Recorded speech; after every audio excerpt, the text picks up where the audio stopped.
Ladies and gentlemen, welcome back to the show. RC Pilots Lounge, August 27th, 2022. At least that's what they tell me. Let me know if I'm wrong in the comments down below. Talk to me, folks. Cody S. in the house. Paul McNeil, Big Jim, Brian Chambers, Boss, Victor RC Jets, Michael Honeychuck, Sean Corbin, Brian Chambers. Yeah, you ain't lying. Jumping in on a conversation that started previously in the chat. There's something about silver and black and drag racing that goes together like German chocolate cake and that signature icing. EBGB. Stephen Proops, what up? P51D fan. You're local, Stephen, aren't you? I think you are. Victor RC Jets, Paul Neil David Snyder. What's going on, man? Francis Conti, Sean. Yeah, nice. What's been happening this week, ladies and gentlemen? Lay it on me. It doesn't look as if we got an airplane release this week, did we? But there's some stuff that happened on the surface side. What's up, Dad? Just hanging out Saturday night and in the house. What am I flying? Man, I need to get out and fly some stuff. I actually have to get some parts for one, and then I finish the video on it. I actually had a really good video going, and then I lost the spinner and stuff. I think I must say that to you all the time, Stephen. Based in the UK, but in France at the moment. Got you. I was in Toulon, France one time. Nice. There's a guy that's got a name very similar to that, who's here in town, and he comes into the shop. I wanted to give him proper accolades. Nice. Thanks for coming. Man, that's a far away. Working and flying, says Boss. There you go. And Ann says, don't forget to hit the like button. What if they don't like it, though? That's what I'm saying. Tugs. October's slowly approaching. Some of you guys I'll see there at the Bigfoot show.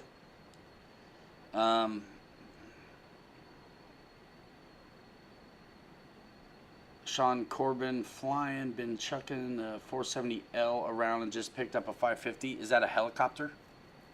Fred Barron in the house. Tugs, you're going to Alabama this time, aren't you? George Watts, what's up? You just had your first sleepover, didn't you? With the little one? I think I saw on Instagram. Dude looks like Frisch's big boy as a baby coming back in modern times in the best way possible. Totally cute, man.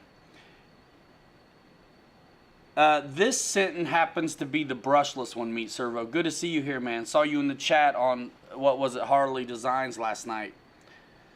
Yeah, helicopters. Jess Harris, awesome. I need to kind of turn this at you a little bit. Oh, killer. Hit the like twice. Yeah, David Snyder. You can reserve your judgment for the end. I don't...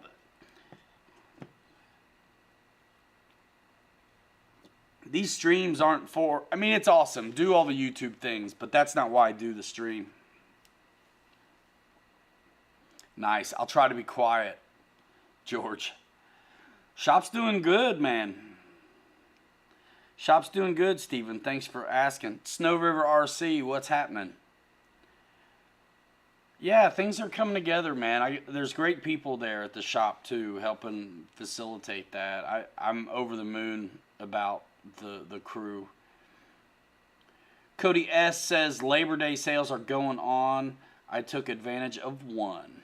Nice. And the rest of you can take advantage of them, hopefully, through PilotRideMedia.com or come see us locally. Gotta say it. EQ in the house. What are you guys flying? Talk to me. What's happening? What is happening? You know, one of these days, it'll be necessary to talk about that FAA stuff again.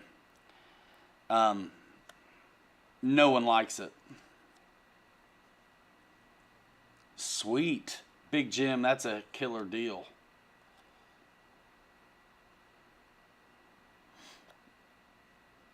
I think us guys that fly at clubs are still...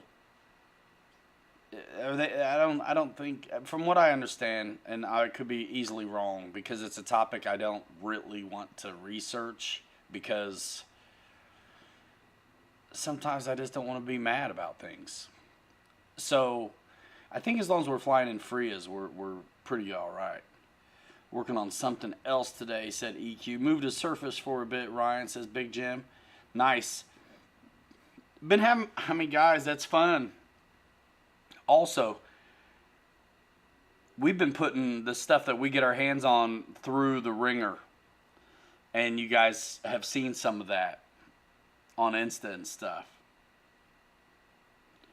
David Snyder's working on his OV-10 Junior, getting it to look like his Hangar 9 one. Nice. Yeah, that Sinton's the brushless one. I'm going to be doing some work, though. I mean, back on the RC Truck playlist, I did a brushed video on the Arma Granite. Really aimed at who that's for in the talking points. I thought it was an okay video. I'm going to probably do some more of that kind of stuff in the future.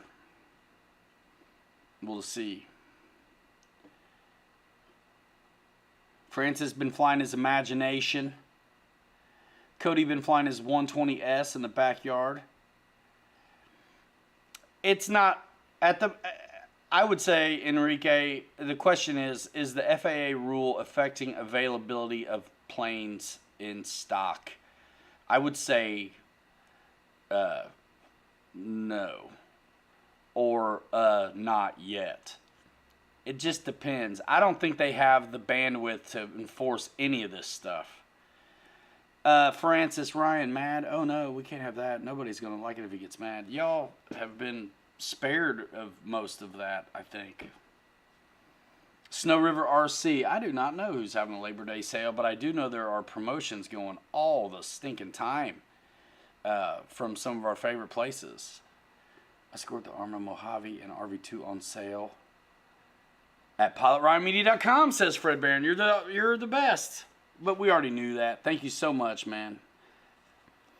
Michael Honeycheck says, today was Yak 54 gas and a few quads. Repairing some surface stuff right now. Very cool.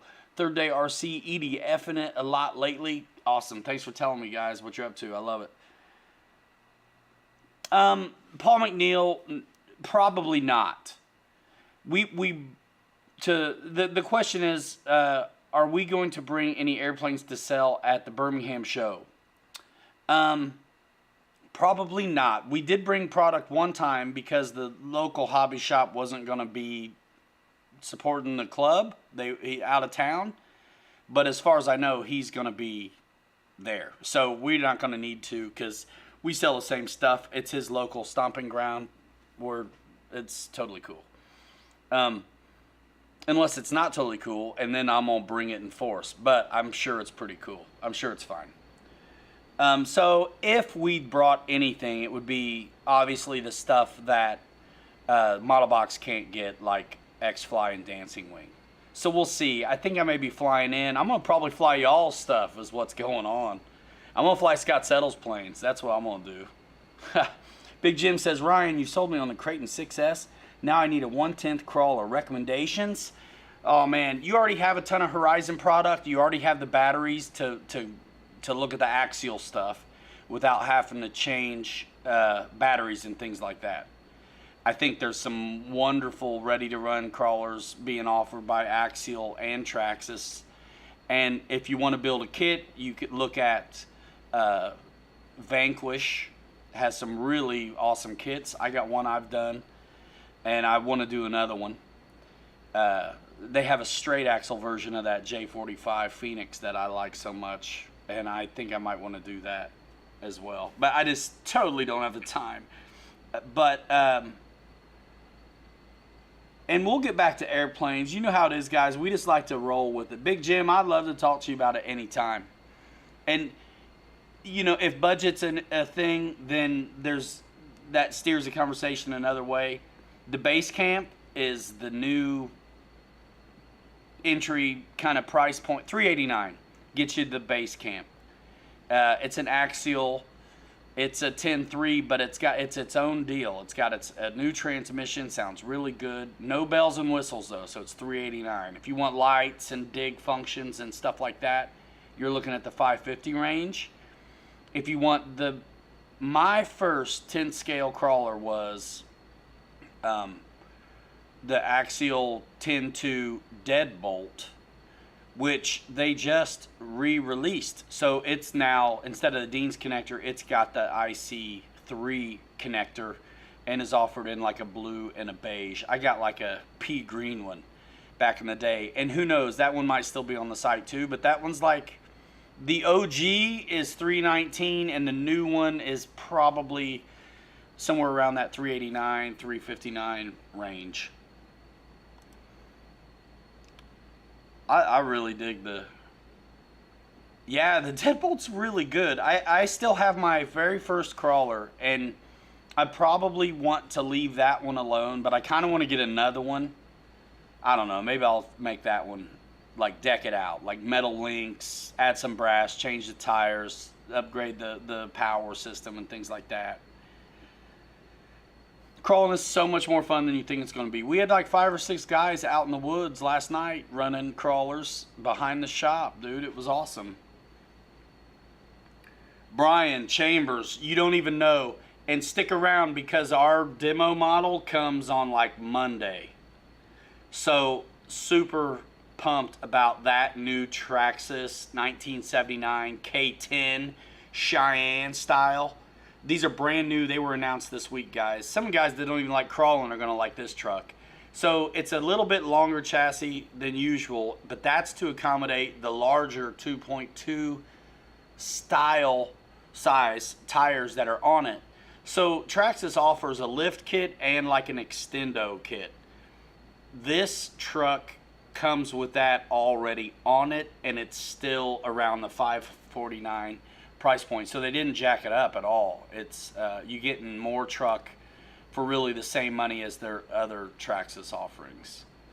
So I mean, and look, to my guy who was asking about axial, sometimes we're a big enough fan of the hobby, it doesn't matter if we have to get other batteries. You know, getting into the crawler game with Traxxas, you get they got bundles where you can get a 2S LiPo and a charger, or a 3S LiPo and a charger, or 2 3S LiPos and a charger, or 2 2S LiPos and a charger, fairly inexpensively. And I really do recommend you have to use their charger because they got a very unique connector. And you know how there's a third wire on some of the Spectrum stuff? Well, they have a third wire as well. And I feel like, look, Bobby and I about burned up our trailer because I was charging a Traxxas battery on a lead that I built. Okay? It says it right on the tag, use their stuff. I'm like, yeah, right. Whatever. And what happened is I used the lead that I made, and it put all the power into like one cell instead of over the other 2, and it let the smoke out, man.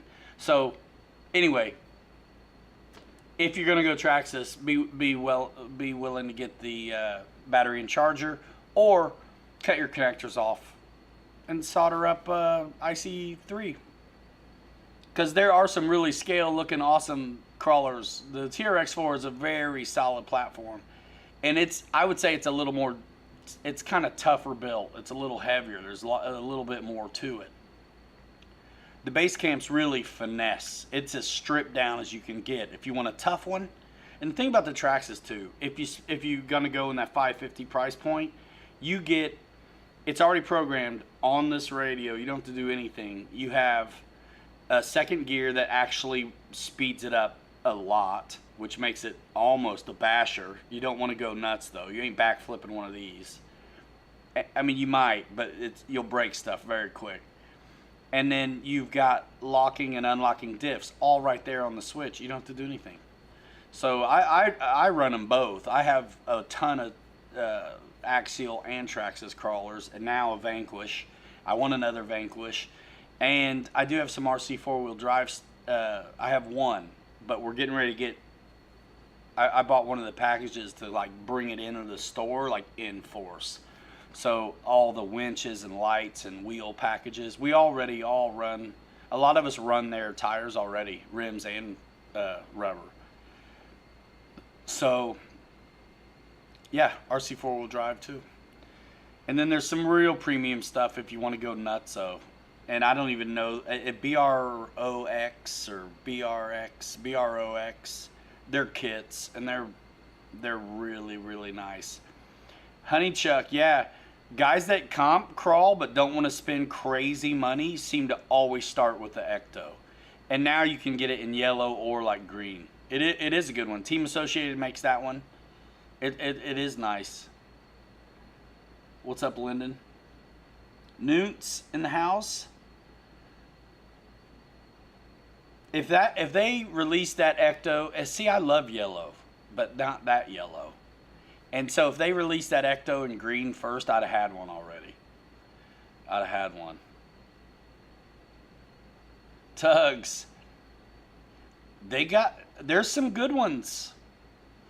I really like them. And, you know, the only thing I do to these things is change the tires, maybe throw a little bit of brass down low, unsprung weight, you know, so like portal covers or, you know, knuckles and things like that.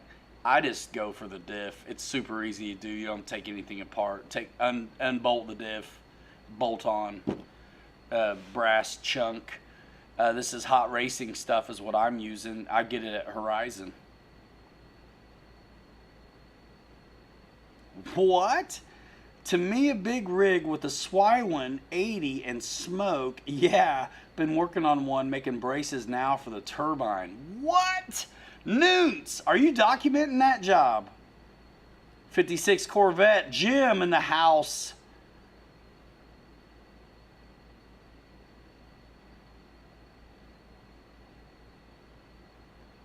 Yeah. Yeah, they got some nice scale looking rigs. Traxxas does. And then, I mean, I've got an old Bronco here. This is an axial one right here. If you like the open, you know, style. I did change it. I kind of dropped it a little bit. You can't really tell. I dropped it a little bit, and for free. With the stock shocks, I just moved them to a different spot, and then I changed the tires, and I got these Milestar Patagonia tires on it, and then you can see that the rims aren't those tires cool? And besides looking cool, they like work so good. And then with those deep dish rims I have on there, I really got a wider wheelbase, and you can see that chunk of brass sitting there on the diff. I made this one way too heavy, but it crawls amazing. Otherwise, it's totally stock. Marshall did this for me. No. Is the stream being ridiculous?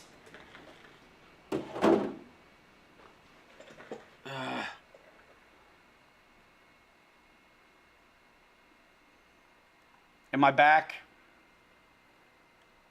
Come on, man.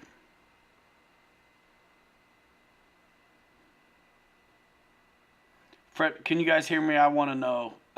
Somebody text me.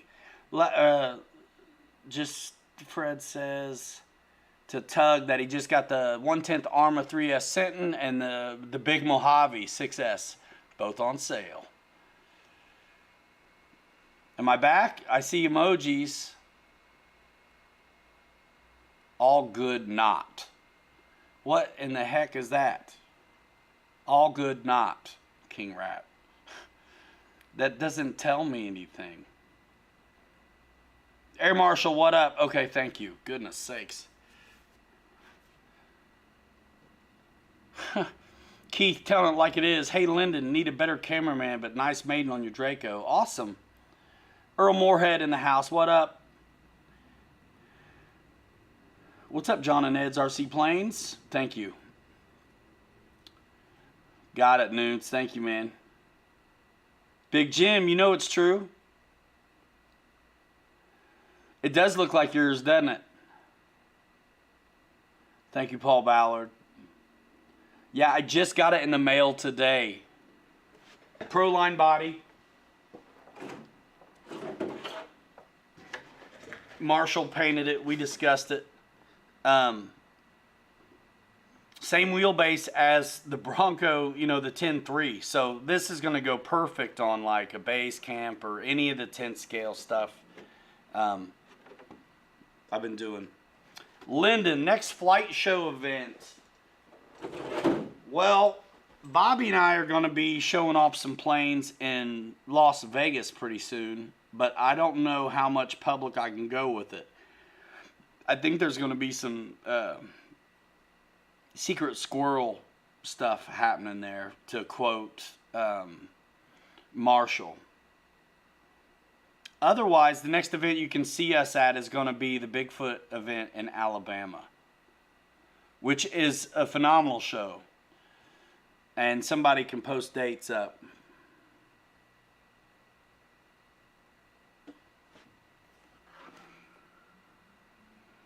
I got to respond to this text. Would you like $1 million? Yeah.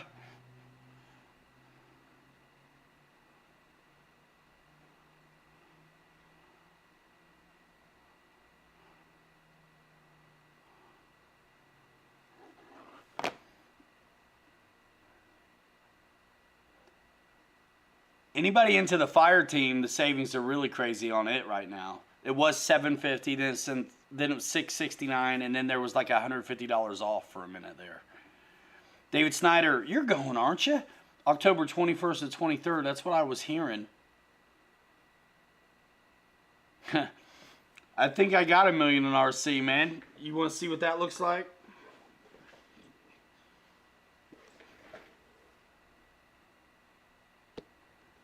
It's on the shelf, G. It's on the shelf. Isaac, what's happening? Yeah, good to see you guys. 50 in the room. We got nothing special happening but ourselves.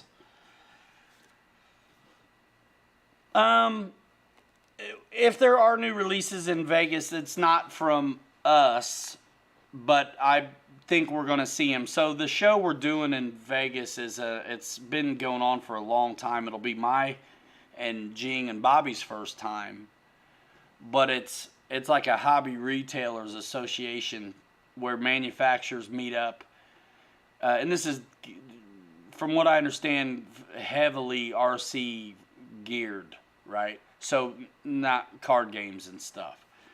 So we're going pretty soon. Who knows? In a couple weeks, I may be streaming from some high rise. Who knows?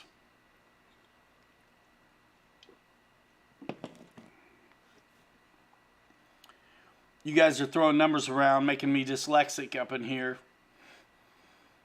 You guys know what it is. Where's Scott Settle when you need him? Somebody drop a link, man, to the Birmingham Facebook page. What's up, Brady?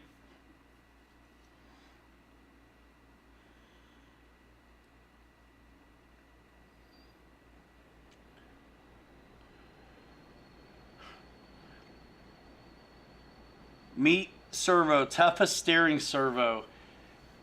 I'm the wrong guy to ask, because I tell you what, I'm never pleased with them. I have only done a couple upgrades, and I used some servos when I built the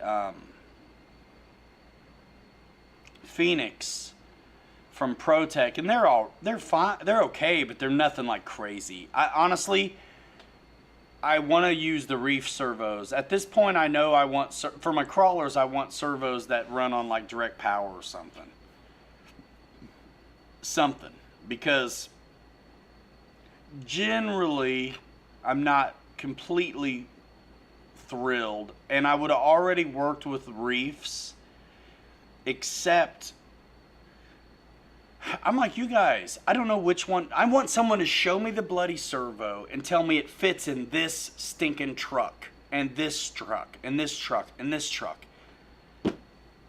That's all I want to know. I mean, I'm handy, but I'm not trying to really spend a lot of.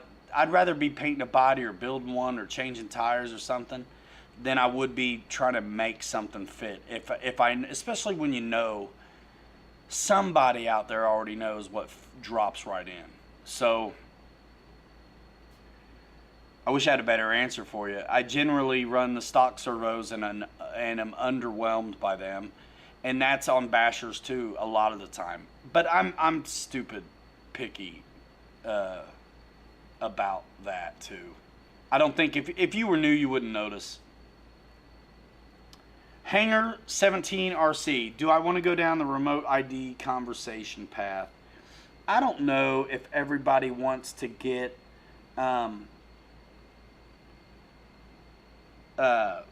into that, but I'm willing to a little bit. I don't know enough to speak from a real place of authority. Your bomber kills them all. Yeah, I mean, I've killed some just on the bench and I didn't even do anything. What's up, Philip? Mike Keller. I got to answer a question here. When is that?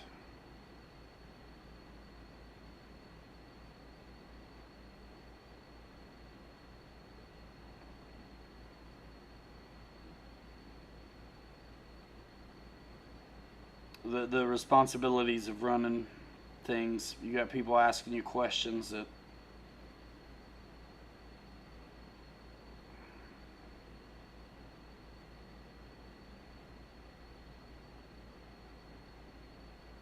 Pardon me, guys.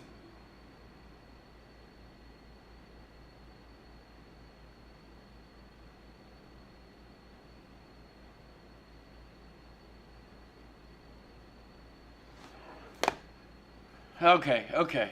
Jeff and Laura, Alabama in the house. Bruce Beamer, Jackson RC Aviation. So who knows about this remote ID business? From what I understand, I'll just be brief. If you're flying at a FRIA, a sanctioned field, I believe you can dodge all of this baloney, but I'm not positive. You put a Reeves crawler servo in a basher, man, it was slow. I should have checked specs. Yeah. I need to, that's what I thought, honey Chuck. I put in the upgrade servo on my big SEX6, and it's definitely better than stock. But if I just change the voltage on that, like, supplied BEC business in the ESC, then I could have got a little more out of it even before I changed it. Likewise, if I up the voltage, I can get a little more out of the upgrade one as well. But there's a fine line where I don't want it so strong that I'm breaking parts. You know, if I get stuck, the law is going to be changed next year again for all the UAS stuff, says Brady, and I would assume he knows. That's on good authority right there. True statement. Sanctioned field, continue to fly as we're used to. Yeah.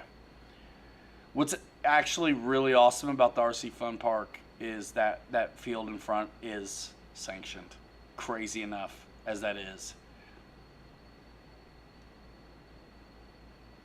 Wow. You had to get prior FAA authorization to exceed the 400 AGL rule and follow the AMA guidelines to fly at a Class C airport, says Brady. Luis Lopez, what is up? C, how are you? From Butte, Montana. I assume that's how you say it.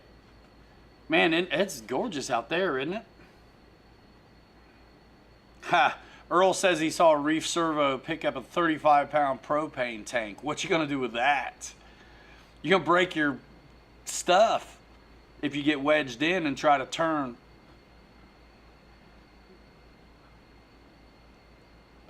Dude, you think I'm sitting around watching TV, Brady. That's hilarious.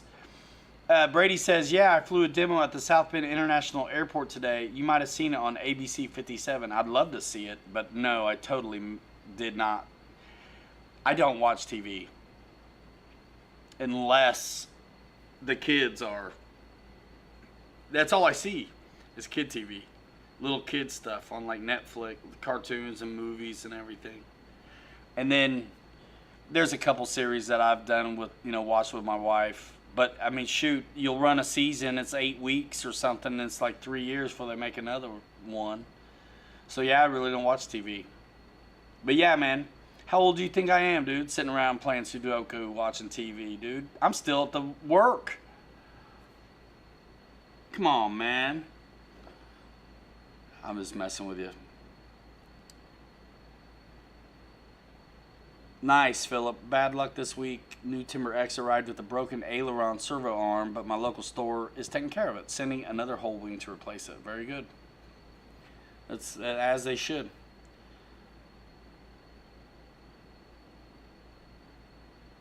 Nice. You ain't. It's because I got the lights down low, bro. There's tons of gray up in here. Night Timber's awesome. We sell a ton of them, man. All the guys have one or a Night Radiant. You gotta love that Hallmark chain. I'm telling you, man, gets you in the feels every time. Got my wig bumped yesterday. Little haircut looking fresh under the hat. Got that summer glow still going. Yeah.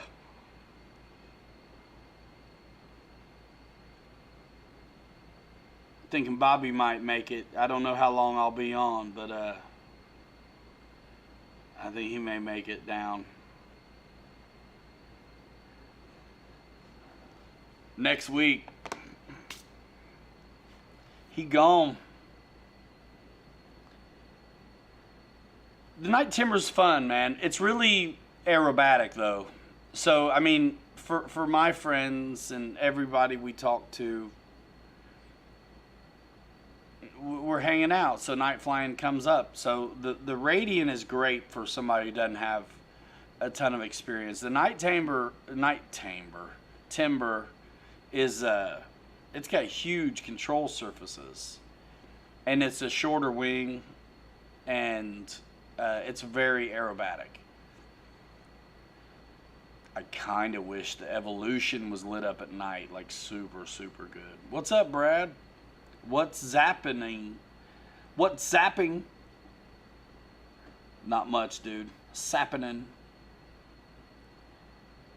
So yeah, if you're beyond just gliding around with the Radiant, which is a total blast, by the way, guys who want to rip it at night have been choosy moms choose the Night Timber X for ripping at night. Yep.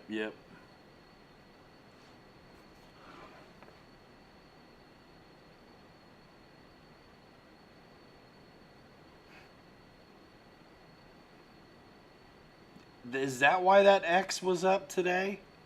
I thought I might have heard. I didn't think it would have been you, Brady, but I might have heard you. What time of day were you ripping it, man? Big 1/5 scale. Isn't it 1/5 scale? F-16 turbine style. Nice.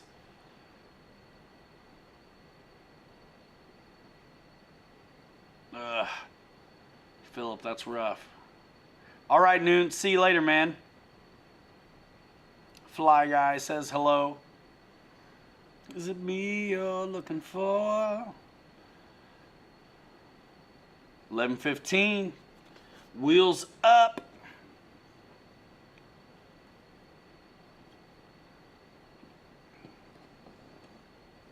Dang, Big Jim, that stinks.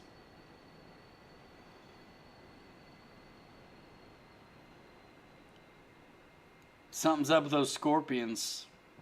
I don't know what it is, but don't get stung. Ha! Meat servo, that's nice of you. The funny thing is, I used to.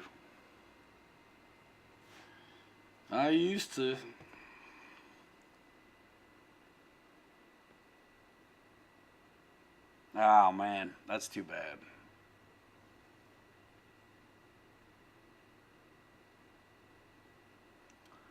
Visionaire, yeah. Nice. I remember that. I remember that. You can tell. That's nice, man. Fly guy, that's a great question, man. I don't know. I'd certainly be excited. Brady, I don't think I use one of those 10 channel receivers. I don't have anything with a need for it at the moment. I'm living in Basicville. Just happy with my foamy homies chilling. I don't. You know what? I bought a radio once just so I could have 9 channels and ended up never needing them. I have the NX10, but I mean all I'm at the really doing is the basic stuff.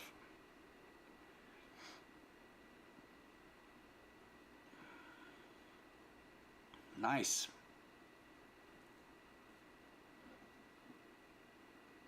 That would be sick though, Fly Guy. I'm sure it would look amazing. I'd like to see it. I'd like to see it.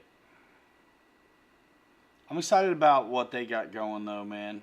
I mean, everybody's loving the J65, and anybody's flown the T7 is like, wow. Of course, the Sirius as an 80mm EDF is killer too. And the Tasman, the twin, what do I want to call it? Twin Nova. Good stuff, man. I really like the Dancing Wing stuff as well. You can't beat it either on the price for what you get. Big balsa, like plug and play style. Plug and play ARF, because you got some assembly, but the guesswork's done for you. No, you don't have to seek out the power system and wonder if it's going to bolt up and if the cowl's going to clear, if it's wide, long enough, all those things. Pretty sweet. Pretty sweet. That was sweet and sick at once. Pretty swick. Swicks in the discro.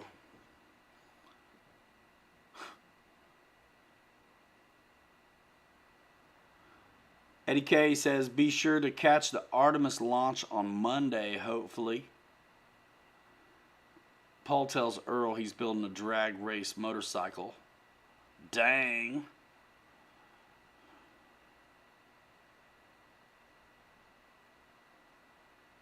I tell you, you want to see somebody building stuff like on the crawler side, a surface.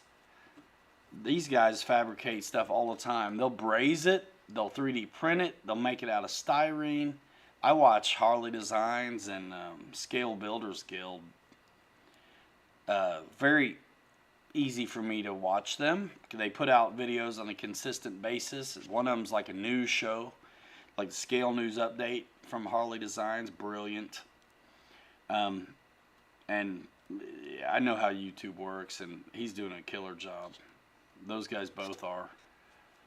But yeah, watch those guys, what they're making, Paul. I mean, just out of nothing.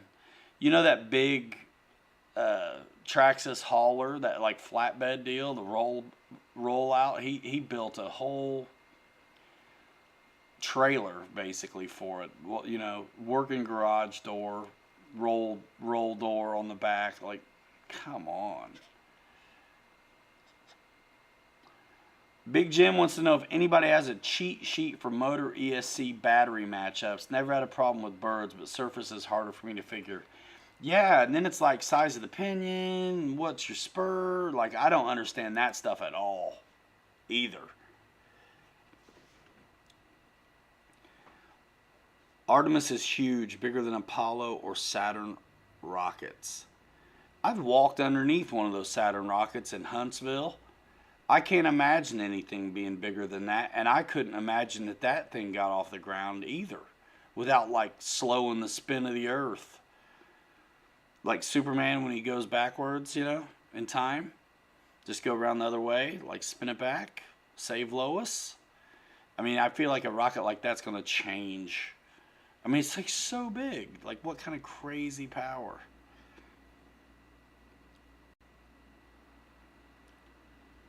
$1 million more pounds of thrust. So is that running off electric?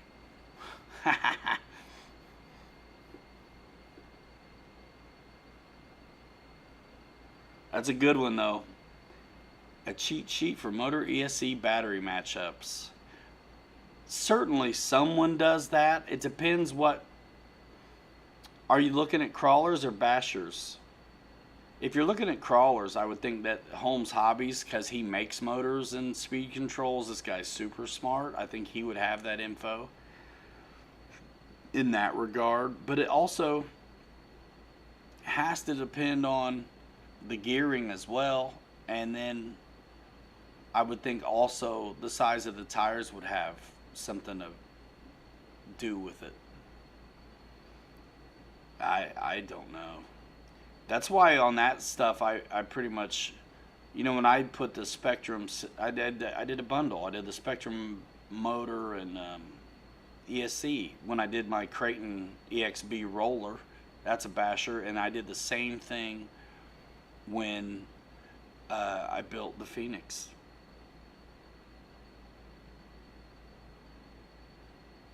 Is very showy or slowy, Lewis? It's neat. It is. I just feel like I want it to go faster.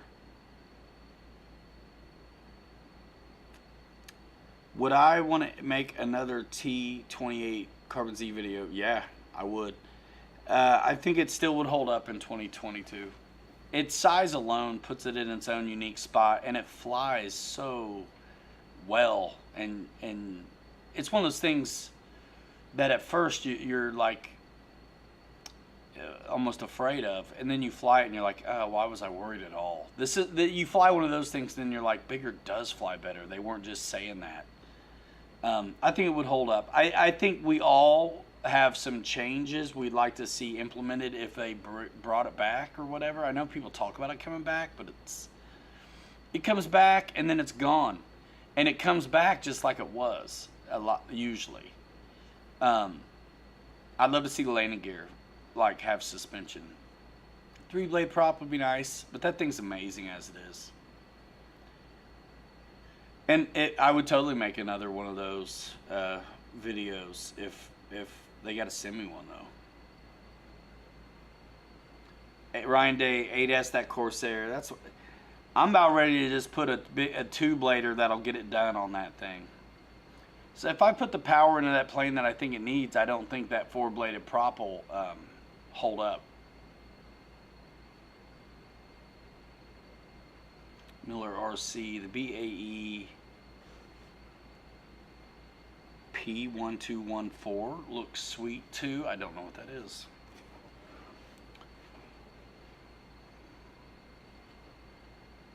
Sounds a little obscure, but what do I know?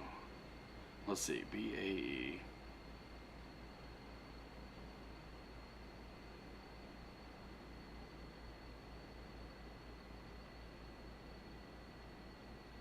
Holy crud.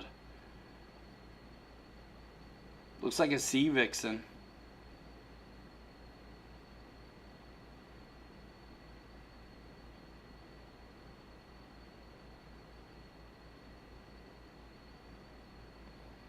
It reminds me of that flying pancake. I think it was old school Northrop Grumman, but it's like the jet version of it.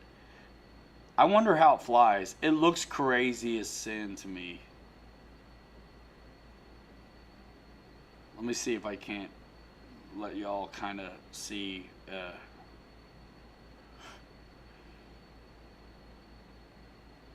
Hawker Kestrel. That's crazy looking.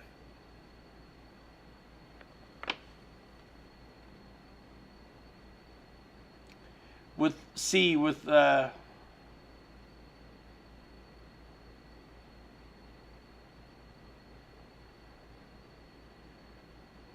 the Corsair and any Warbirds, you know, you gotta get on your tail dragger game a little bit. So like, hold that stick back on the elevator, you know, and try to keep that tail planted. Be there with the right rudder. You're gonna need it. Sometimes a little right roll as well.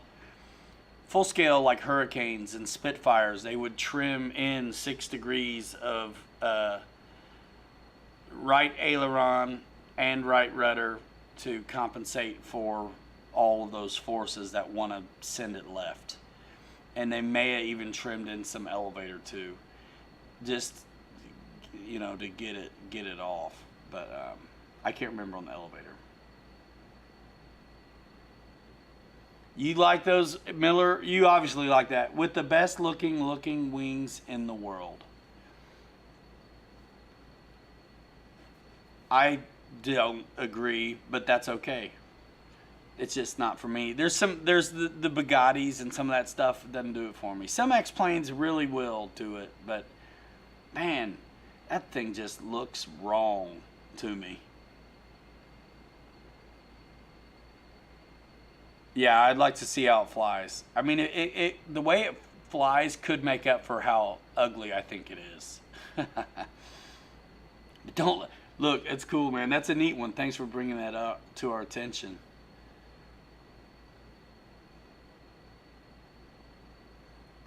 And Tugs, like I said, I think we're flying, so I'm not gonna have. I won't have my crawlers and stuff with me, but I'm gonna have to use one of Scott's or send one to him to send back to me.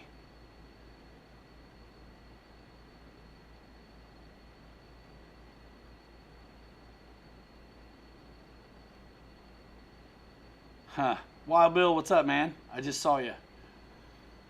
Big Jim's telling Earl he has an aeronautical master's, but trying to figure motor, KV, ESC, battery, tires, pinion, slipper, weight, servo size, and makes me feel stupid. But gotta try. Love to mod these things for sure. For sure. Guys, I've been following this cat on Instagram. If you're into the small 24 scale crawlers, Cape Crawler. He takes his 24 scale stuff to the next level.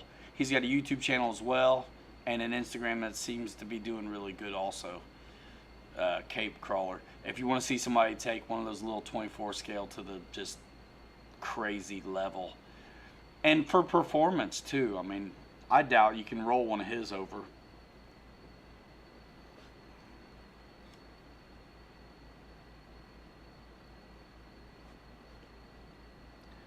Yeah. Just came in from Paint and Leaf Springs.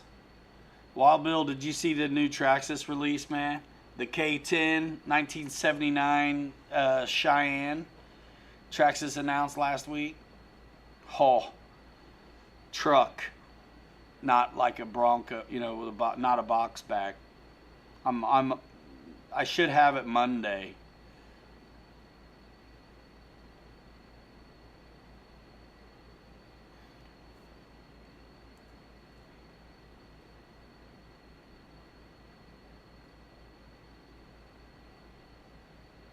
And Tugs, or who was the other guy? Whoever was asking me about crawlers, you guys know how to get me. You could hit me in an email, info@pilotryanmedia.com, the DMs of Instagram, Facebook. I'd love to help you figure out what it is you want. Because there's things that perform better, and there's things that are everything's going to be fine as a trail truck, and then there's some things that are actually fairly competitive for ready to runs. Not like competition competitive, but like they perform well. I've been blown away by some of them right out of the box.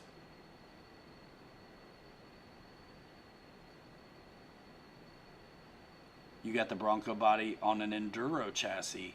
Nice. That's the red, like, bobbed bed truck from Team Associated, right?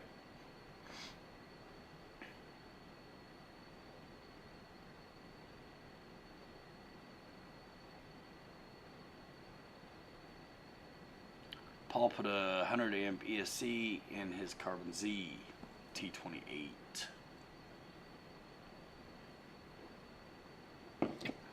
Nice.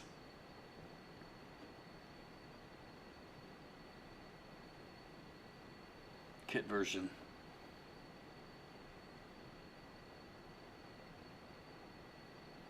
Big Jim talking about waiting for a barbecue date. Nice.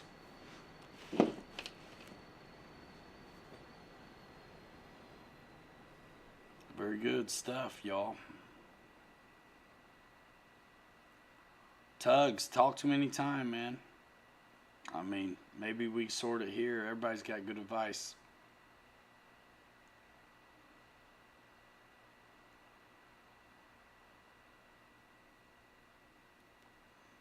We make stuff happen for folks that we in the community out of town all the time. I mean, it's easy to click through if you wanted to support, but I don't really have. I'm not sure my stuff at A-Main actually works. So like my friends who want Traxxas, we just work it out.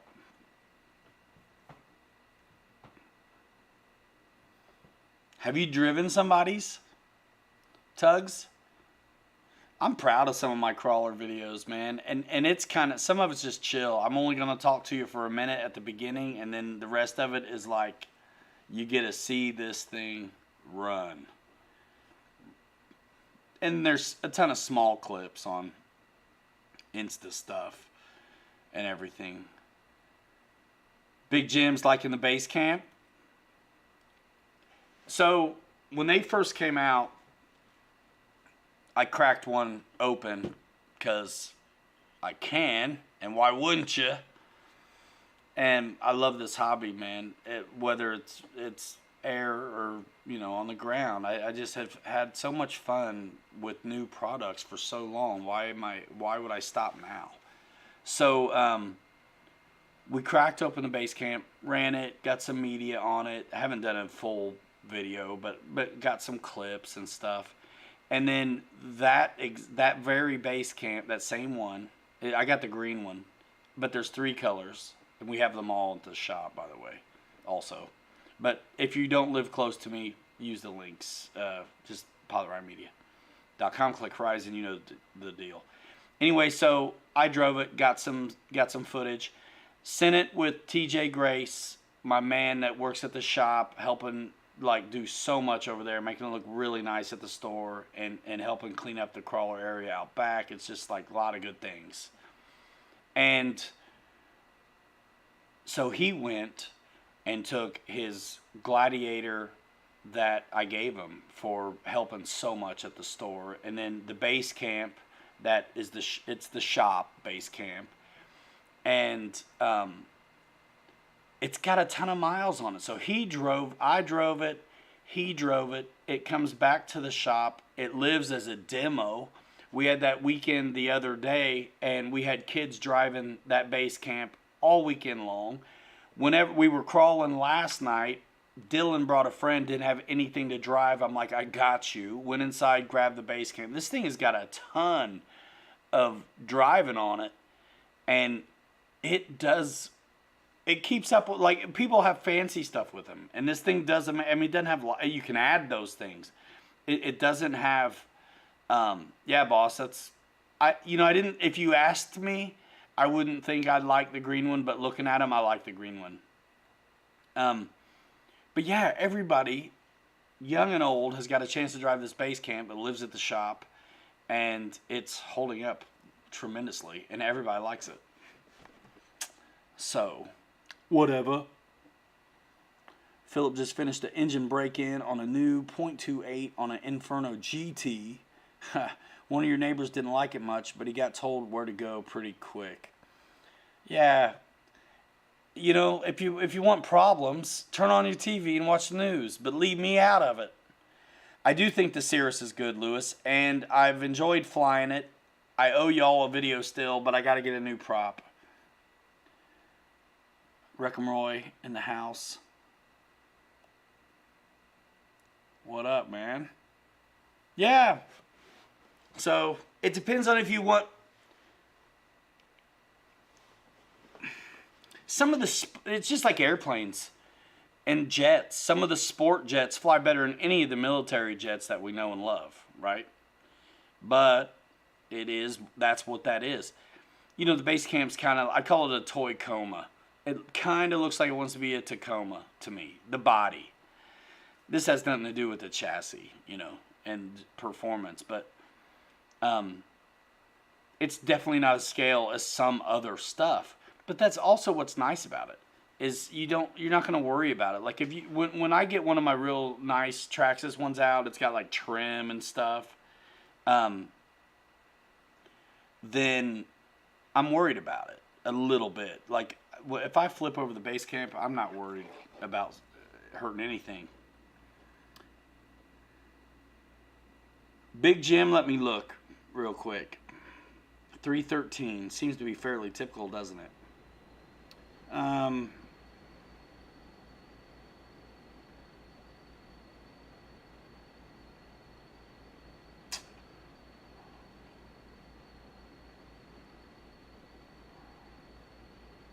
looking it up right now.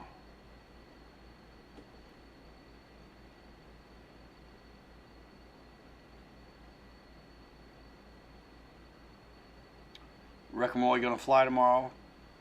Awesome. I'm looking for features or something.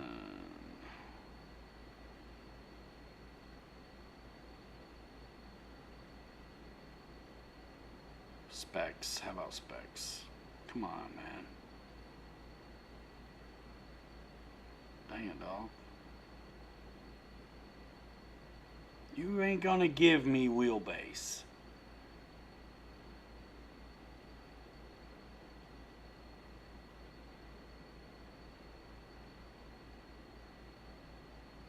You gotta be kidding me.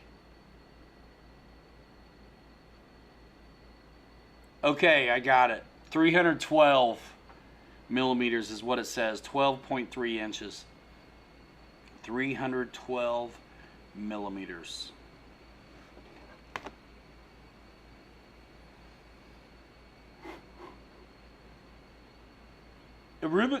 I mean, I know the 10.3 Rubicon from Axial body should fit on it. So as long as that Pro line, which I'm sure is made for 110 scale crawlers, that body should fit all right. The Cirrus is great. Start on low rate, says Boss.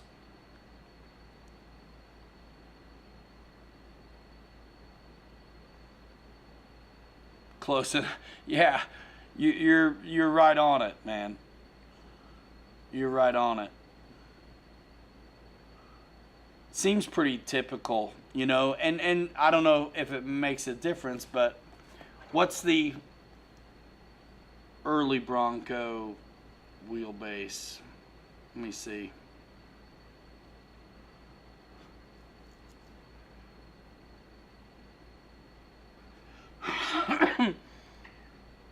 T-Gill, wherever you got that should take care of you on that. That shouldn't happen, and every now and then it does, and we always make it right for our customers because Horizon makes it right for us. So as long as you just recently got it, you shouldn't have any trouble getting satisfaction. Let's see.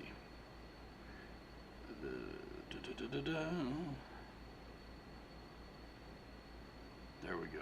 Early Bronco.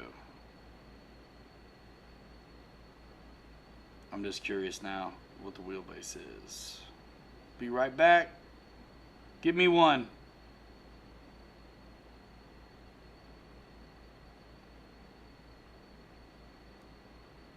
Because here's what I'm wanting to do with. I got an early Bronco body from Proline myself, different than what you're doing, but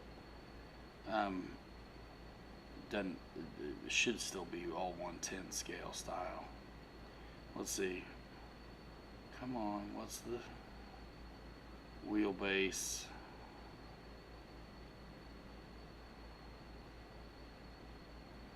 .312, same deal. And so this Proline Bronco body, when I size it right up, because I did this earlier. When I size the wheel wells up with this, it's right on. So you get a Proline 1/10 scale crawler body, and you should be good to go.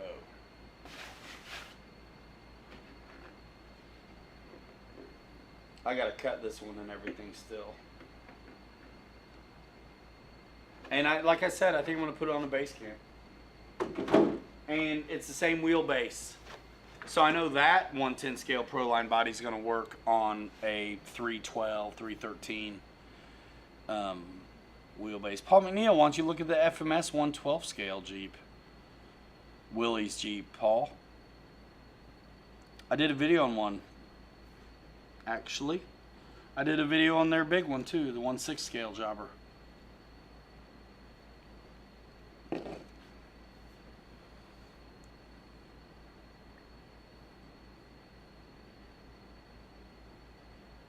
Nice.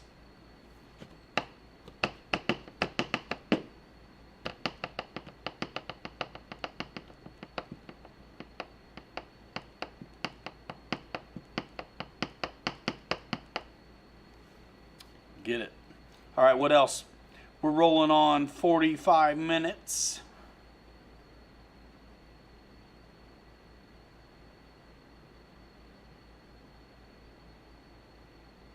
Yeah, man.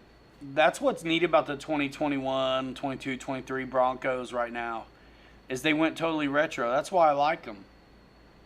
They've got a lot to offer, too, in the way of features. They look killer. Traxxas makes a 2021 Bronco. It looks amazing. I got one. Did a video on it. They have those in like 4 or 5 different colors now. Black, white, silver, blue, red, cyber orange, which I refer to as yellow, what it ought to be. It's almost like Stanley Steamer yellow, which is crazy too. Am I missing one? Did I say black? Black, white, silver, blue, red, cyber orange, yeah.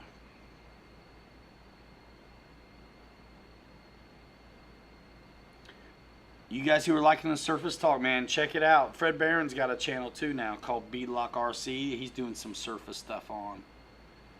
And I'm enjoying it.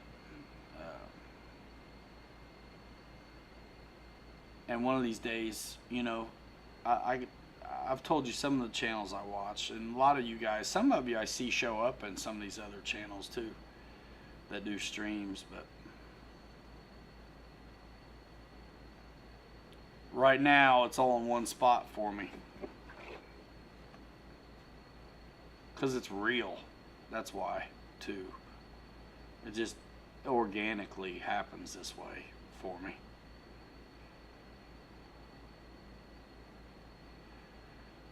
Beadlock RC, there you go, Meat Servo.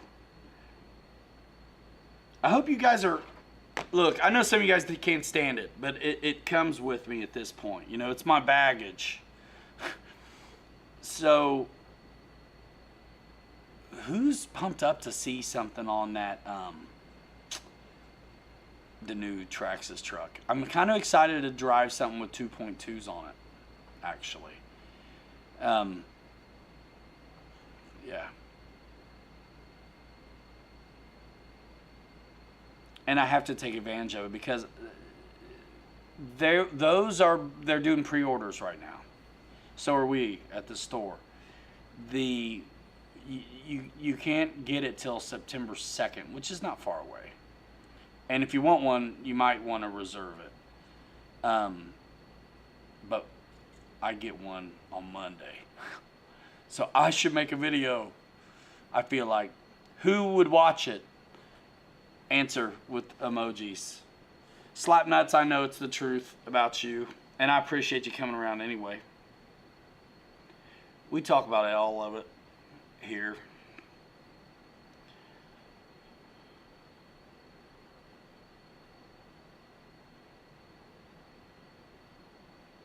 Tugs. Dad, I know you're going to watch it. You got to. Watch this.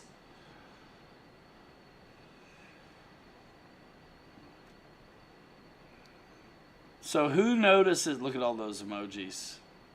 These are the guys who want to see the new Traxxas one. You guys want a full video on that the new the 4S Creighton too?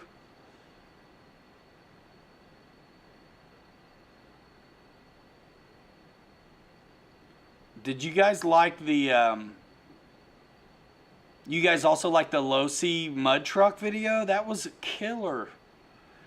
It took a lot of guys to help too. I mean, I got footage from a lot of guys that made it awesome too. info@pilotryanmedia.com. If you go to the website, there's those like social media icons kind of in a row. The very last one should be the email also. And then you can just click it and get in there. But yeah, info@pilotryanmedia.com. And of course, a lot of you guys, any way you find me is fine. I'll get the notification. Facebook DM, instant message, Instagram, same. Email. Sometimes guys reach out to me through Twitter, which is a whole different group of folks. It's crazy. I had a guy who's like on the news somewhere. He's got a blue check and everything, like hitting me up in the it was awesome in the whatever they call their direct messaging. I don't really go to Twitter, but I get notifications sometimes. If I make it, you'll watch it. Thanks, man. That's great, Jeff. Thanks. Wild Bill, you like the mud truck video? Yeah, man. Those are going to be showing up to shop anytime. So we get, we got that early too. How's that video doing? YouTube is hard, y'all. That's why you got to do it, because you love it, because you will not make it if you're watching the numbers. I promise you. As good as that video is, it doesn't have 1,000 views on it. I mean, that's some horse shit if you ask me. But who cares? Who cares? It's good. And the people who watch it like it.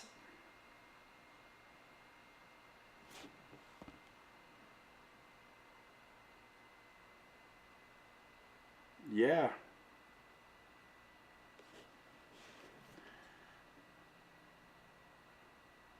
Yeah, Frankie NV. Hanging rats forever, Tugs. What's stopping you, Paul? Hanger rats forever. Let's get the views up on the truck vids. Truck crawling on bikini bodies. There you go.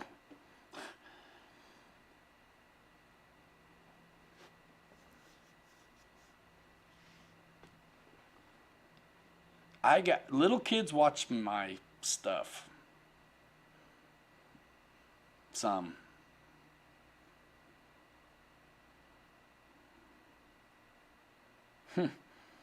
That'll be my OnlyFans stuff.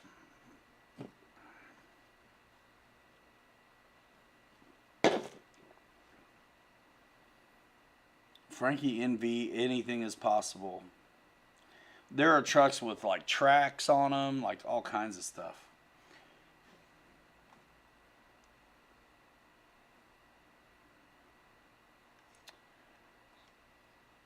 Guys, I'm going to take just a few minutes. I'm not going to get to my sandwich. I'm putting it in the fridge. I'll be right back. Do do do do do do do do do do.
There we go.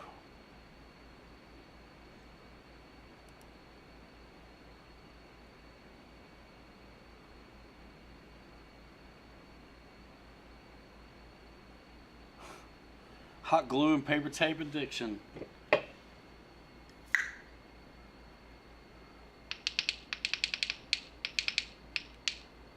Wild Bill asks Fred, can you post a link to Beadlock RC? Pretty please.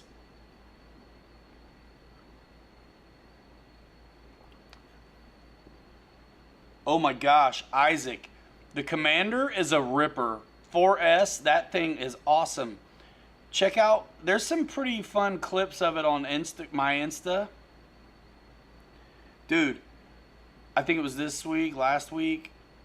There's one where Bobby knife edges that thing through a bush, and you can see the leaves and stuff flying off, all slow-mo and stuff. Yeah, the Commander's killer. We did videos on it. I really like the Commander. I like keeping one around. We like the Commander. 7 out of 10 choosy moms choose the Commander.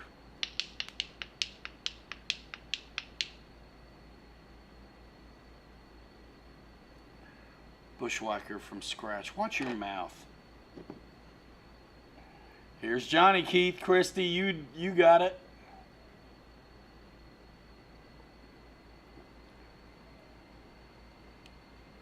Paul saw that Commander reel. Fantastic. I know you planned it. I'll sit you straight like Watergate. Axel RC, what up? Hey, I know some of you guys saw me like mount up those big tires on the SCX6 the other day. I got to run them. That was cool. So I got some video I need to get on that. It was too dark for me to film it. I did film it on the Super Swampers though. I have so much editing to do. It's not even funny. Not even funny.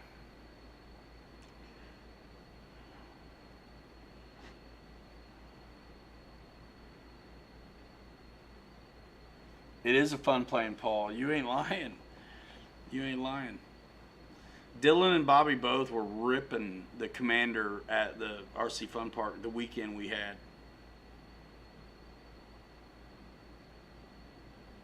Yeah, I was saying I mounted him. You guys saw it, and I ran the truck on the stiffer foams and wondered if anyone gave us anything.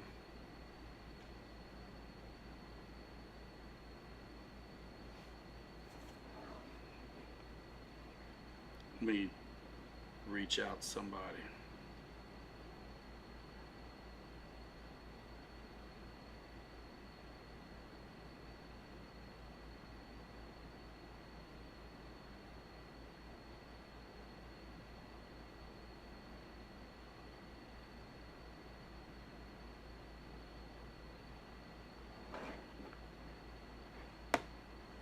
In the mud bog, yeah. The mud was so fun. It is a good all-around plane. I think it's like classic. To me, it's like a GB mixed with a Spitfire, man. It flies really good, slow and fast. Looks classic. Yeah, Keith, 4S is totally the way to go.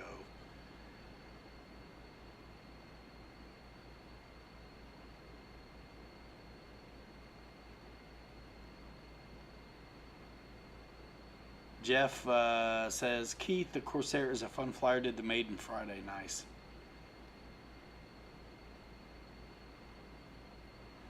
Good stuff, y'all.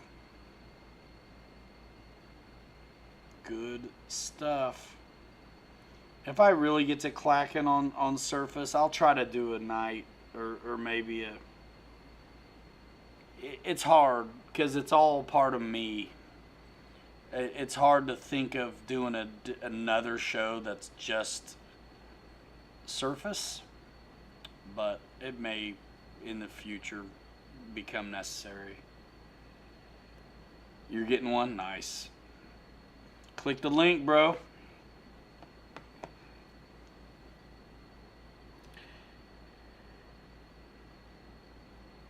Ha! Tugs, you're doing it for your club combat day. Leftover parts from the fly-in in Florida. The Pilot Ryan fly-in. The Ryan fly-in.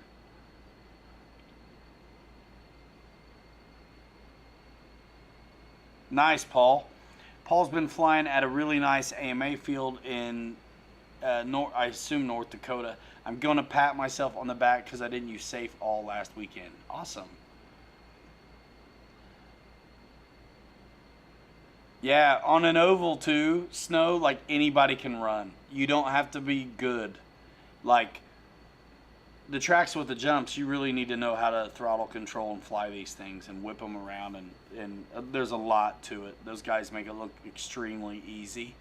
The guys that race like competitively, but like we're just screwing around with stuff off the shelf, having a stinking blast out there with everything we run.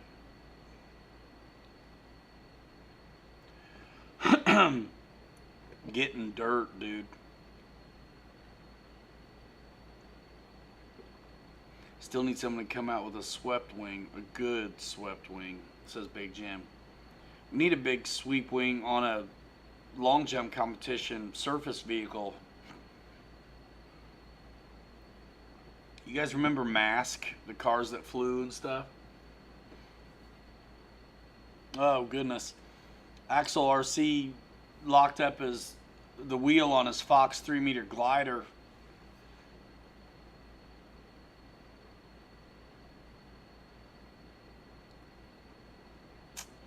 Man, yeah, snow.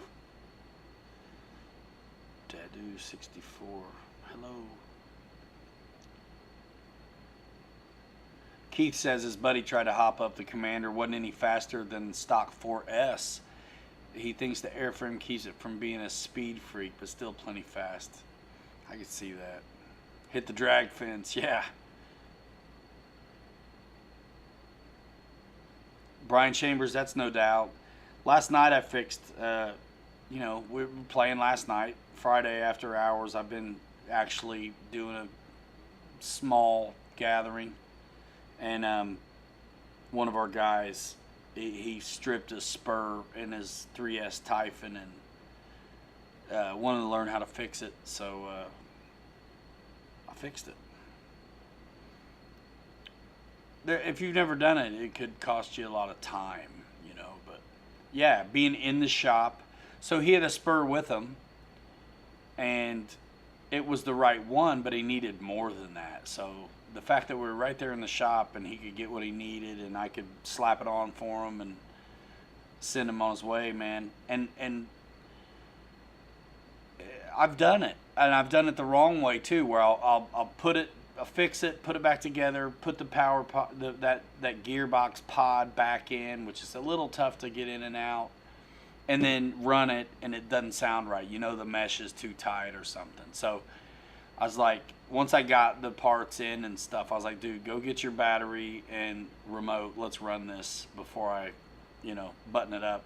And I'm so glad I did, because I forgot one of the shims. So the spur was rubbing on this housing. The little nothing shim that the replacement didn't come with, because the replacement doesn't come with a bearing either. So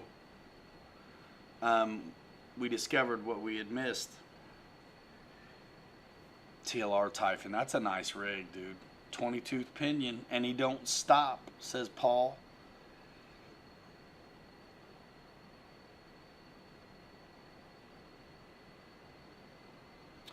Big Jim, so with crawlers, you can buy pre-mounted tires if you'd like. I would say look at the Proline pre-mounts.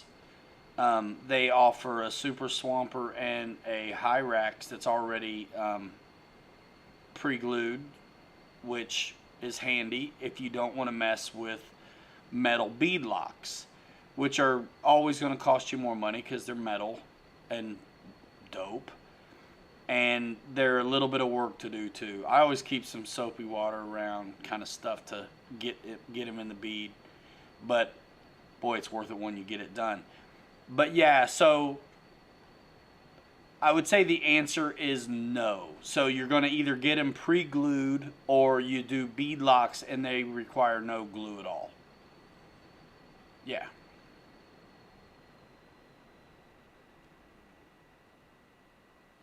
Axle, HSD Cessna 182 needed no trimming at all and just on full 100% throws.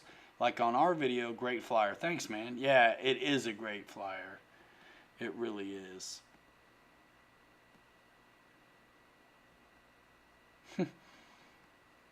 I like it, Brian. Slap.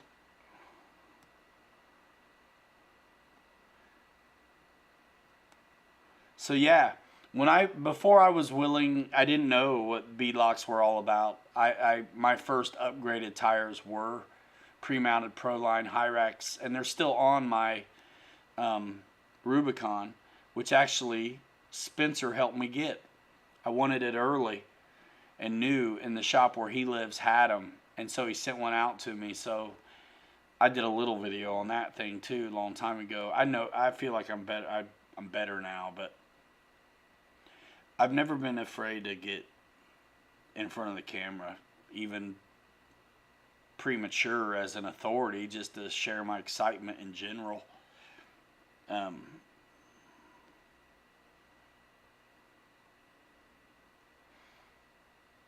Keith doesn't think the P39's that fast. I definitely like it on 4S.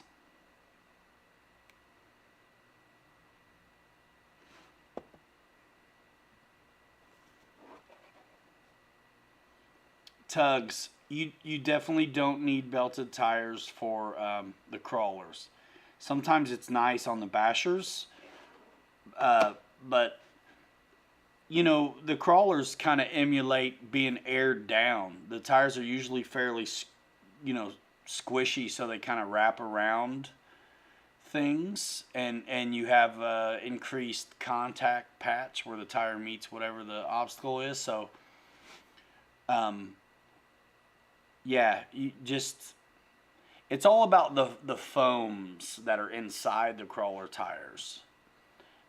There's two-stage foams. I mean, right away, anything that comes stock on the truck is going to be awesome for you. And then when just like I said, there's pre-mounted Hyrax. There's also, you could just buy the straight-up Hyrax or Super Swampers from Proline without the rim on it, and many other different styles of tires. And they come with foams also. So that's nice. And then if you really want to nerd out, you can keep shopping and get foams also. I know Eddie K's done some two-stage stuff. I want to try some two-stage foams myself. And then there's even anti-foams. But on the 10 scale side, I wouldn't worry about those at all. Whoa, Keith. Talking about fast. Fly the FMS 1100 P51 on 6S. Holy moly. That reminds me of what the V1200 is. Fast.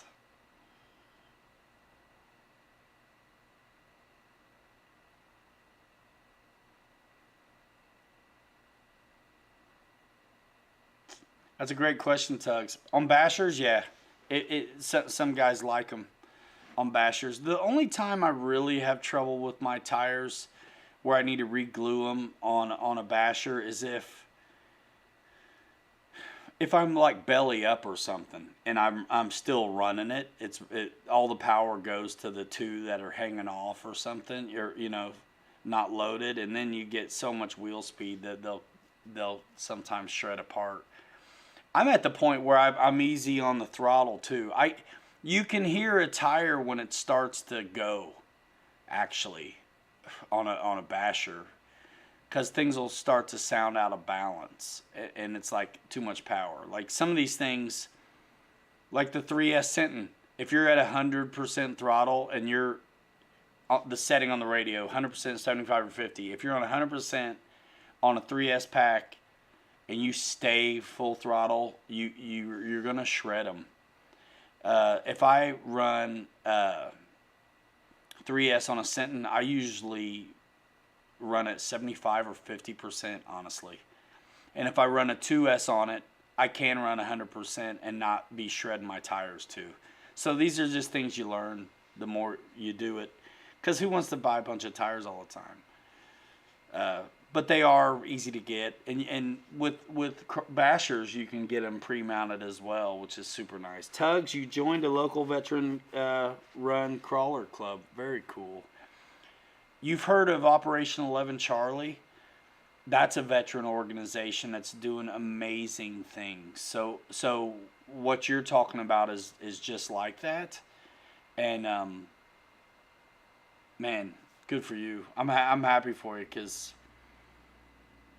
you know, I've crawled a lot by myself off places, but lately I've been able to crawl with groups of folks. It's awesome. You never answered me back, Isaac. That thing's long gone, man. I gave it to my neighbor. Ha.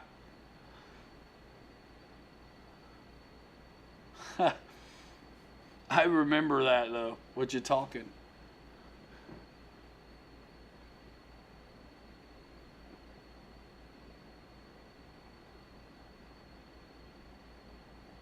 Yeah, those guys are doing awesome stuff. Awesome stuff. And it's apparent by how quickly they blew up. That organization is not that old, but everybody gets on board with them, and why wouldn't you? I love it. I love it. We'll have to sign something else, Isaac. 2 years and counting. You probably want something different at this point, don't you? Or are you still into the Bigfoot? I mean, nothing wrong with it. It's just 15 different areas. Man, that's killer, Tugs. That's killer.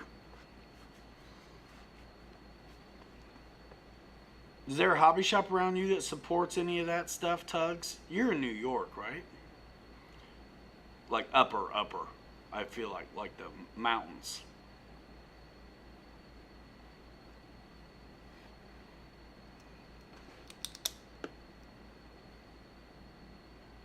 Nice. I'm going on an hour and 15 minutes, guys. What you think about it?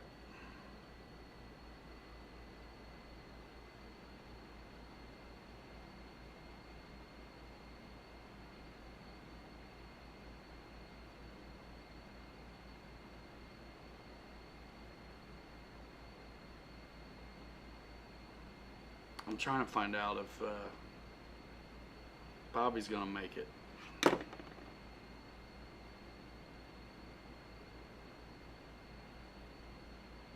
Walt's Hobby in Syracuse. Nice. Does he support that community good with crawlers and stuff? Parts and all? It's a big miss. Some hobby shops do a great job at that, and some don't. They're a hobby town. Very good. Are they pretty RC focused, or are they a little bit of everything?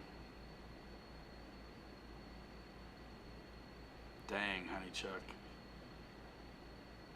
There's a good and a bad in there somewhere, in there.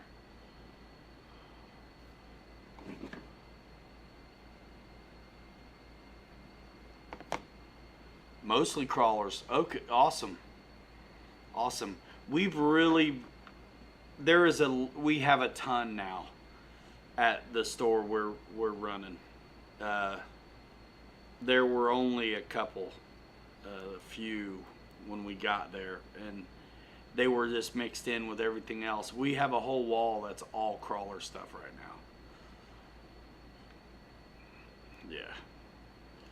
And then a whole wall that's like plastic models and Gundam and like boats and helicopters. And then another wall that's a ton of like bashers and short course trucks and stuff like that. And then a bunch of airplanes. And then we've got a bunch of race rigs too for the serious folks. And then loads of parts. Axle, yeah, man. One of these times, come on.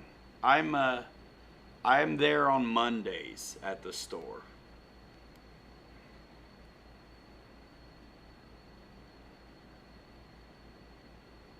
The FMS Silver T28, Gregory H. Unfortunately, no. That's a nice one, though. That's a nice one. I fly my 1.2 Eflite T28, though, all the time.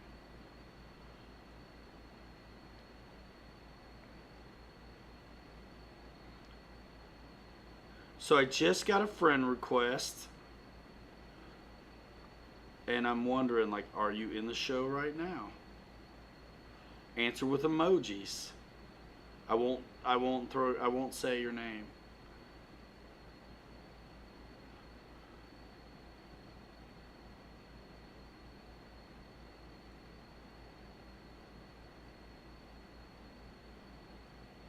You know, I'm on this Indiana RC Crawlers Facebook group, and they'll say things like,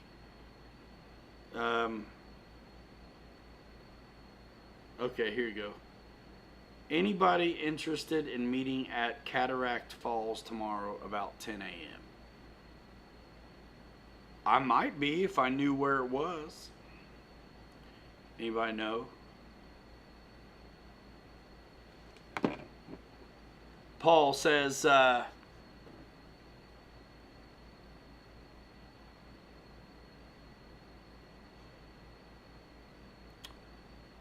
you better be a Bigfoot dude. I was going to drive, but I'm flying instead because it's cheaper and not a 22-hour drive. Yeah. So this year when we go, Bobby and I will be coming from 2 different places instead of being able to ride together. So that's why I'm flying and traveling light. Yeah,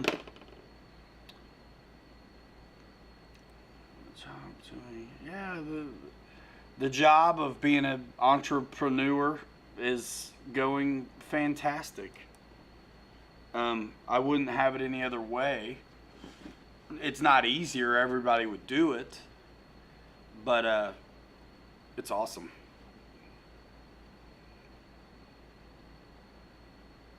I think these guys that are hitting me up on Facebook are in the show right now, is my guess.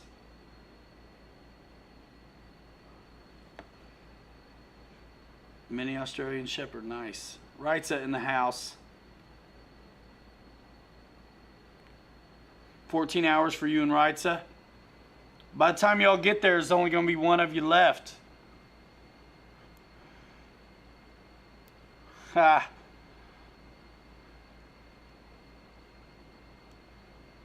Ah, from Lakeville. That's not far. That's not far.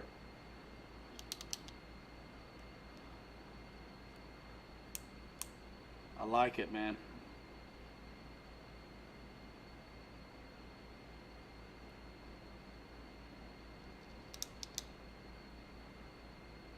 Tugs just dropped his crawler group in the chat. I think it's always good when guys get together, man. And it doesn't even, it really hardly matters what the thing is. There's something good about it. We need it. We're social creatures, you know. I mean, there's something beautiful about being able to get away too. But hopefully then you still get connection. You're just more choosy about it. Some of us in retail land, it's a skill in and of itself, but it can be in a way exhausting. Just because, you know, we have a shop that's very in your face, you know, public retail, and then some of these other things we're running too are a little bit a mixture. A lot of fulfillment and shipping, and then also a lot of face-to-face. And the Lord's given me everything I need, as is always the case, to survive and as tools. You know, I spent 11 years going in and out of like so many people's houses. working for my in-laws, doing the Stanley Steamer business. That, you know, I got over any kind of weirdness or nerves or I got over it. I've been in every kind of different walk of life, house, situation you can think of, and got along swimmingly with all of them. So that's pretty interesting. And I've known people in my life who were so isolated that there's no way they could have ever got along doing that. So yeah, neat. It's going well. I'm truly blessed, and I'm right where I belong, and I'm looking forward to continuing to grow. And the reason for growing is not some kind of, there's no ego in it.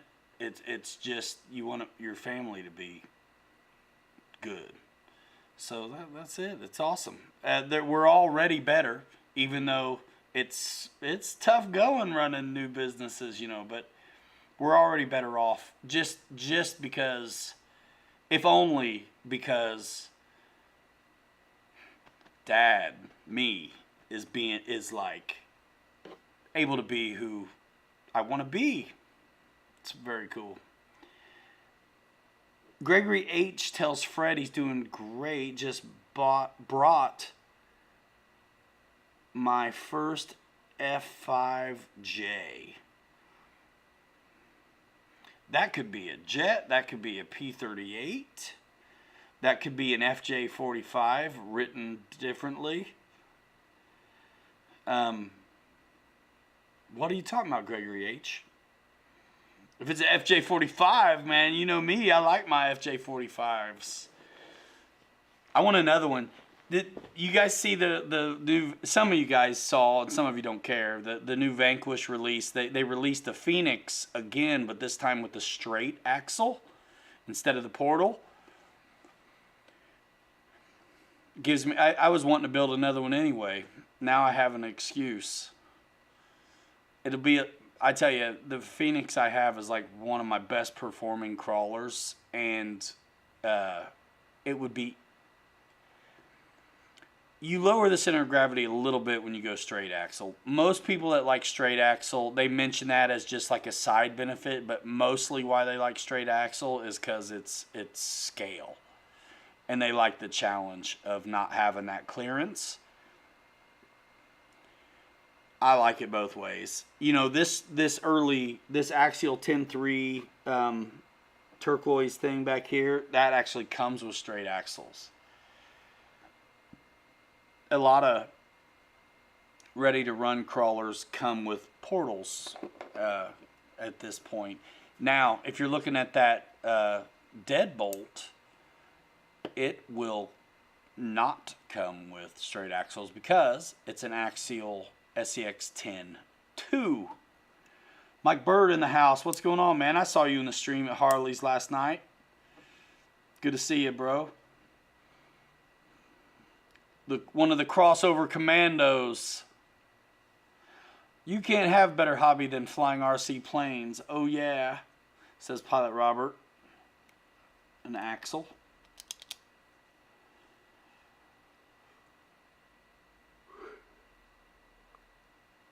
Pardon.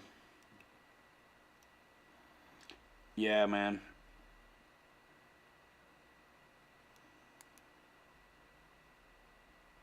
RTR. Yeah.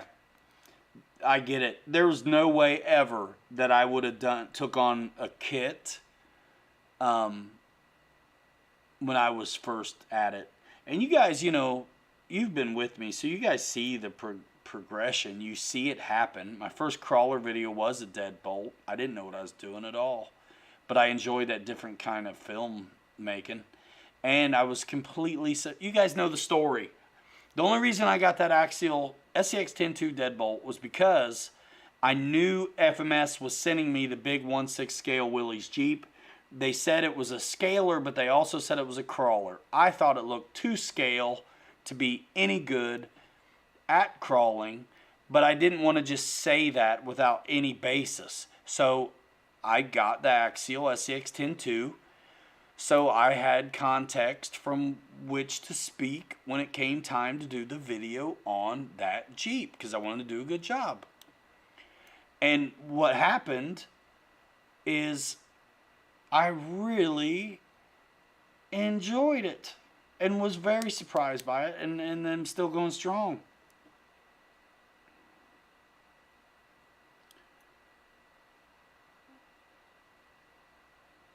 That's probably that's an accurate thing to say, Big Jim. The deadbolt does not look worth the $50 savings you get from the base camp. Nah, and it all just depends on what you like. The one nice thing about the deadbolt is if you're gonna go crazy, it's already really open wheel wells, and like there's really hardly any obstruction to the flex.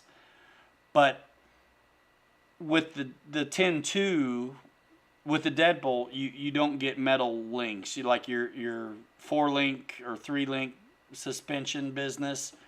They're plastic. The shocks are a little cheaper. The base camp is a better buy. Yeah.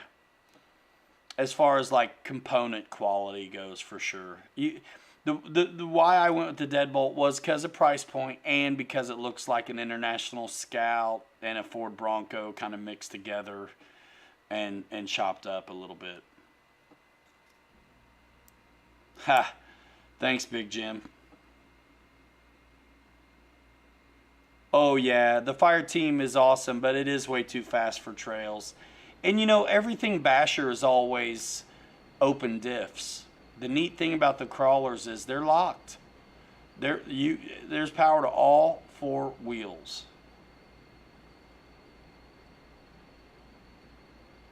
Holy moly, Gregory H. That sounds wicked.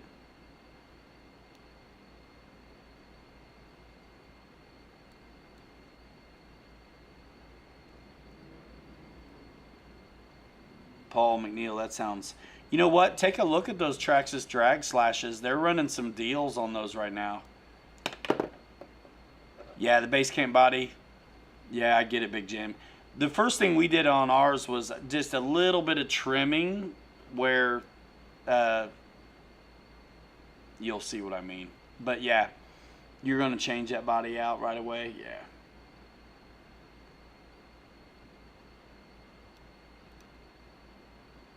It's fun, and you can, you know, I used to just do it on a wood pile. Yeah, if you're crawling, you definitely want locked up diffs, because otherwise the power is going to go to the wheel with no weight on it. You need the power where it's dug in.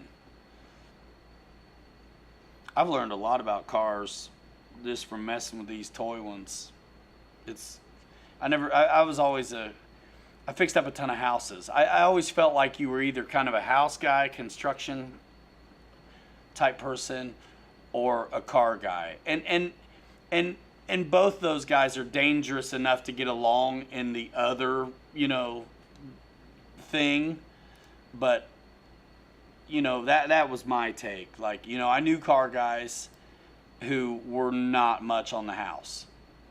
They could get it done, but boy, it looked like it just didn't look good. And then there were house guys that beautiful work on a home, carpentry, plaster, whatever, tile, hardwoods, but then not much for getting greasy. So yeah. And thinking about price point, man, just to be completely, you know, fair, like, if you're not worried about batteries, and you're willing to either A, get Traxxas batteries and charger, or cut off the connector, same price point, really close to the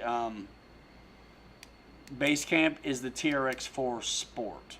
So it's just like the regular TRX4 that has the second gear and the locking and unlocking diffs. Same chassis, same everything, except it doesn't have the extra servos to run the diffs and the second speed. So you just have one, but there's less to go wrong too. You just have the one speed, and No, it's just lock diffs. It's a tough rig, and it's going to be really close to the price of the base camp.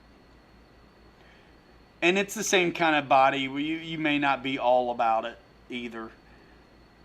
Oh, Mike Bird. I'm getting mine Monday. I'm going to make a video on it as soon as I can.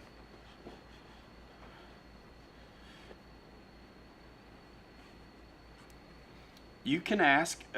Anybody have anything for sale around the Muncie area? Asks Gregory H. Yeah, Mike Bird, I'm all about it. I think it's neat. I can't wait to see what it's all about. And I know there's ways that there's a part of me, as far as performance goes, I already know not to expect a ton out of it when compared to some of my other stuff with like a lower center of gravity. There's ways that you can make that better with some brass and things like that. But like as it looks, lifted and gifted higher than the ceiling. Sugar, how'd you get so fly? I cannot wait to rock that new Traxxas 1979 K10. The red one is the one we're getting in the shop first. I'm getting it Monday. You can't buy these things until the 2nd.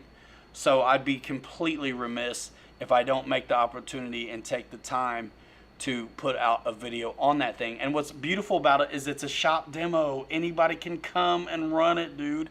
We got a crawler course right there at the property. Like, I'll let you run it. So, because it is tall, I have a feeling, of course, it's not going to perform as well as some of the lower center of gravity ones, but I'm not worried about it.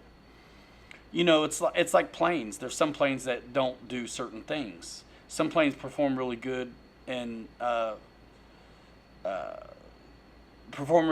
then they're just junk in the wind. So you don't take those planes out on those days. Same kind of thing. Awesome. Yeah, Mike, I can't wait to do it. What's up, Jeebs?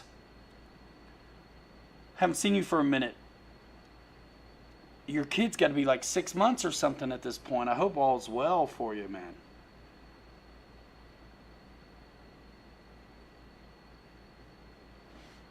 Boss, you agree with me on my theory there about like, it seems like guys are either like good with like vehicles and kind of engines and stuff, and then there's guys that seem better with like construction. I get along on the mechanic side, but construction and remodeling and tile and plaster and hardwood and roofing and framing and all that stuff, drywall, and I've done. And I've done some stuff to the cars, but there's a point where I won't touch it. Someone else got to do it. But the more I watch these full-scale recovery, like crawler channels, that's what it is. And they're fabbing and making what they need, and it's the same stuff we're doing on our crawlers, but it's like full scale. I mean, I've learned a lot just lately, just soaking it up, but I still don't want to I'd rather get a splinter than greasy, I guess, is kind of what I mean. Meet Servo, the Vanquish Phoenix kit looks good and decent price, straight axles now. I know, now I have an excuse to get another one. I painted up my FJ45 Phoenix to look a lot like the Fab Rats FJ. 4 months. Nice. Gregory H is looking for T28 silver, green, silver Air Force, no red and white.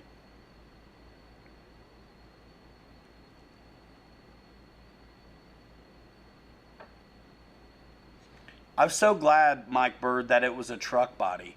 And then in some of the early promotional materials I looked at, they didn't show the bed at all. And then I finally saw the bed in some of the other media that's come out since.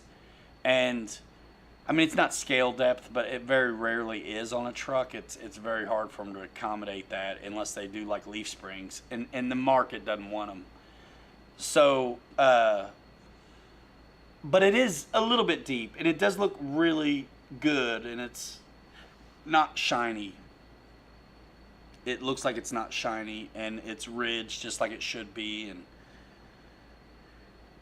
Honestly, the first thing I thought of when I saw those old K10 bodies, they're all like brand new, shiny, black, and then there's a red one too.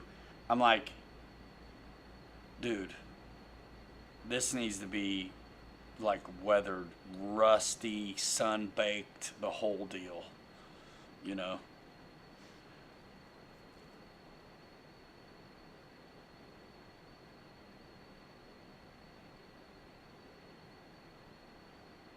Yeah, Mike, for sure. I don't know anything about the transmitter trade up program, but I'm sure it's an awesome opportunity to get you in a better radio. Paul says not using body magnets on your rock crawler helps keep the weight down low. I hate Velcro though. If you're talking about the Red Cat, like the magnets are worth whatever it cost me on weight penalty, and I threw so much brass on the bottom of mine. It's okay. It's okay. You know, I drive. I have a handful of crawlers now. Some of you guys know what the Land Rover Defender is from Traxxas. It's a box back, but there's like a cage and a roof rack and all this stuff on it out of the box.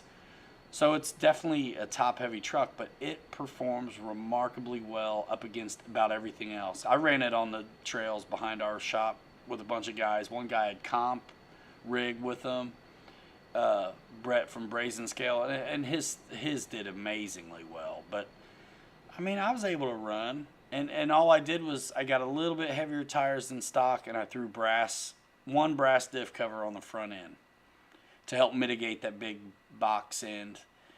And guys, it's not a problem. It's not like these things just fall over standing there. It's when you ask them to do crazy stuff that a low CG crawler does is when you're going to roll them. But they can take it. You're not going 50 miles an hour when these things happen. That's what's cool. I've all the crawling I've done, I've broke like one thing. And I asked for it. It's because I actually sped it up and tried to jump some stuff.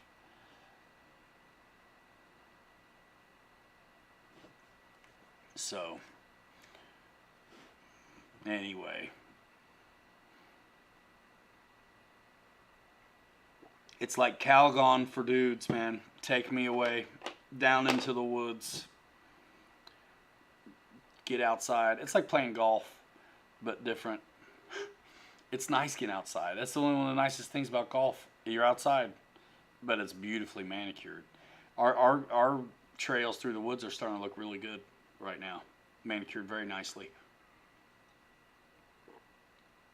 TJ's been killing it, dude. He was chainsawing yesterday, blowing the trail off with a leaf blower. It takes a village, man. They are strong, Mike Bird.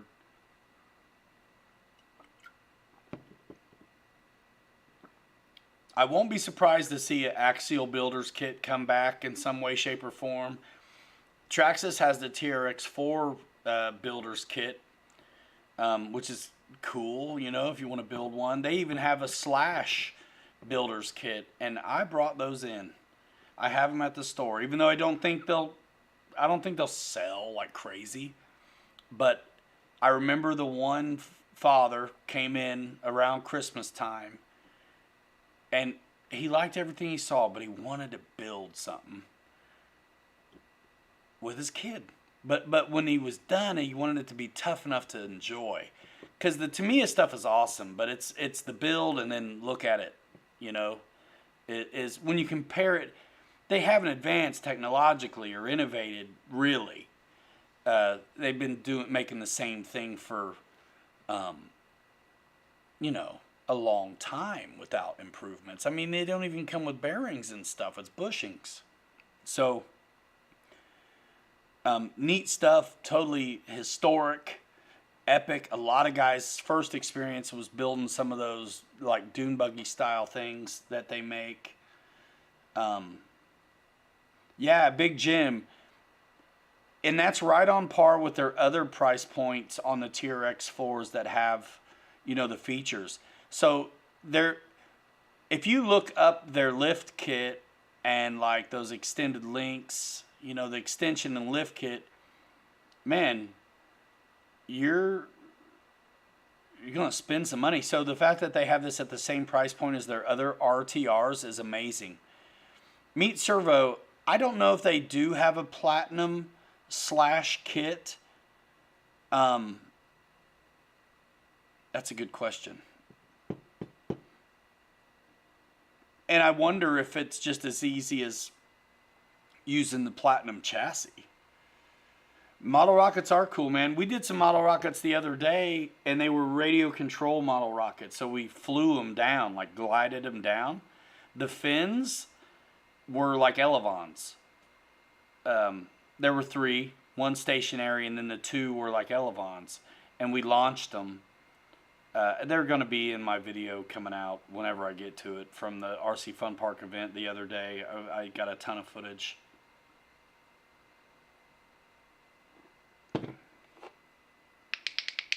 Model rockets are neat. I had more fun than I thought I was going to, actually, doing it. We all got to rip it. Bobby K, Scott Settle, myself, and other guys at the place, at the fun park got to do it. Chris Vitale, man, he put the really kept us going on motors and setup. I mean, he built those rockets too. Yeah, Big Jim.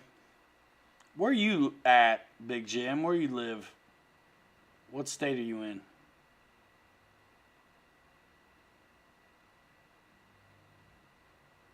Model Rocket Days. Did you go, Gregory H? You see my buddy Brandon with Toys Forever? He's got a hobby shop in Muncie. He's been doing it for a minute.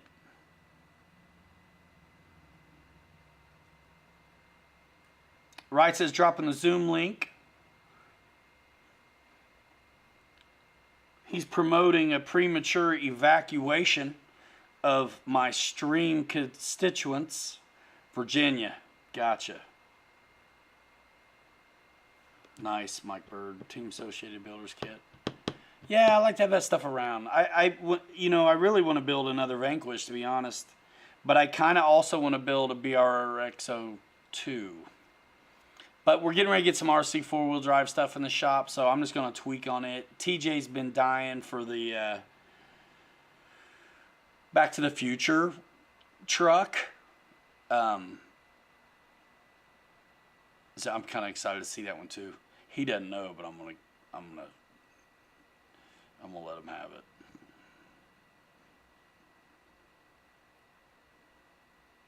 Looking to move west. Nice.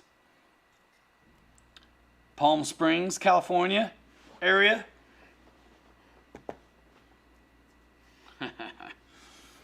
Hey, man, goodness sakes. I was going to cut this thing at an hour, hour 10, hour 15. We're looking at an hour 40. I maybe have 20 minutes in me. Maybe.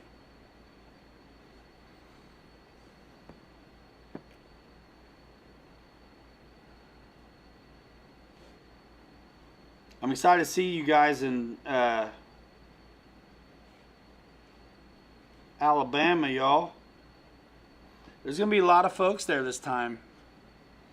Isaac, good to see you again. Meet Servo, Granger, Indiana, RC Fun Park. It's a hobby town in Granger, Indiana. And then there's going to be another one out west very soon.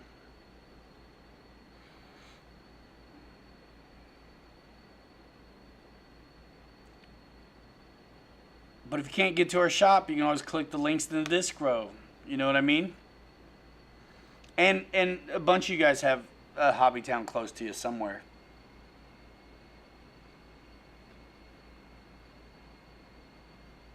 Axel, that's nice of you, man. We've done a lot of these. I've lost count. I just do. Dad, as soon as I can make time to get them. I got to go to Vegas soon. Mike Bird, yeah, dude. I want to build that one too. I enjoyed building the first one. Yeah, thank you, Axel. Yeah, man, we've been doing this a minute. I lost count. It's all right. You don't need the numbers when you're the OG, do you?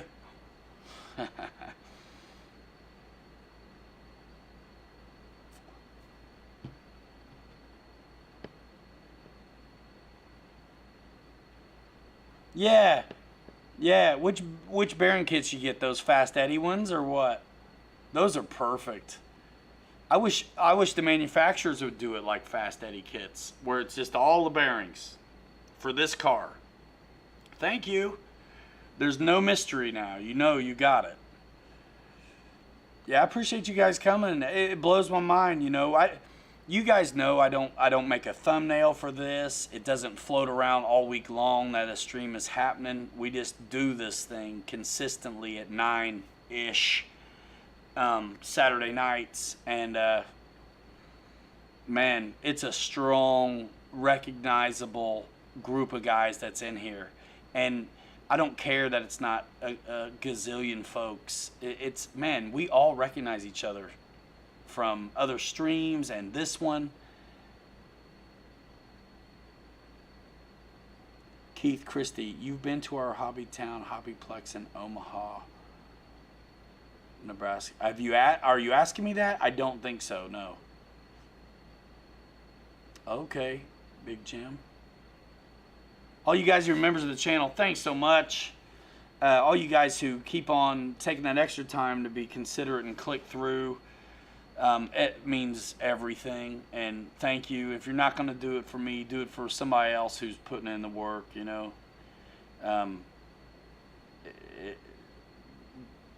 You're big boys. Do what you want. But thank you for those of you who do support with that extra consideration.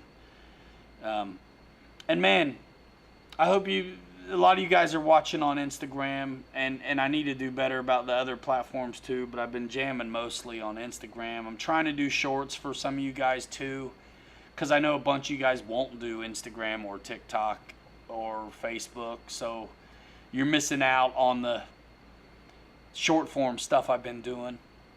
I got a new sponsor I was wanting to talk to you guys about, but they're still trying to get some of the stuff situated. I'm looking forward to telling you about that.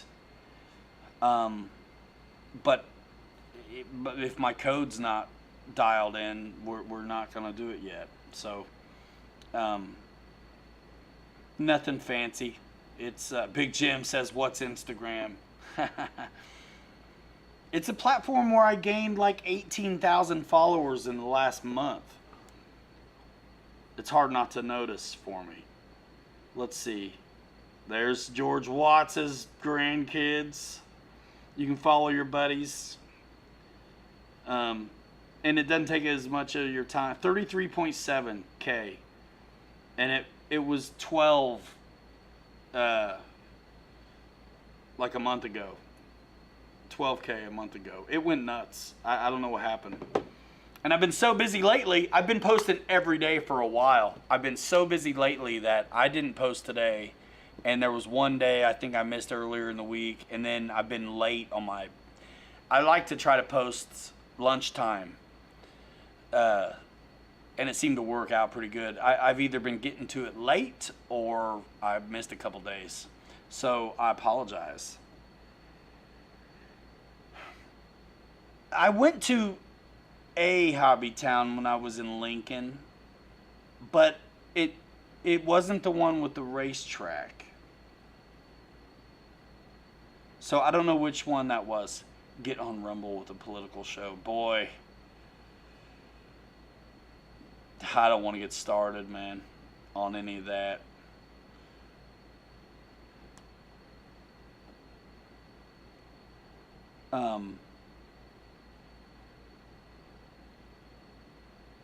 Hanging Rats Forever, no doubt. New rails from Rock Pirates, that's cool. Thank you, Gregory H. Yeah, so the one I stopped at, it was one of the big hobby towns. I mean, as far as what would you say, the network goes, it's one of the leading stores, but they definitely didn't have a racetrack at that one.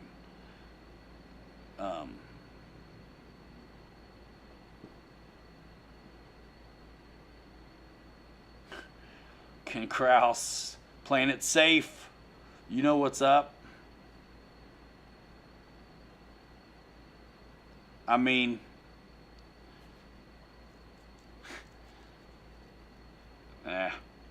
Sometimes I wish I could just talk, like talk.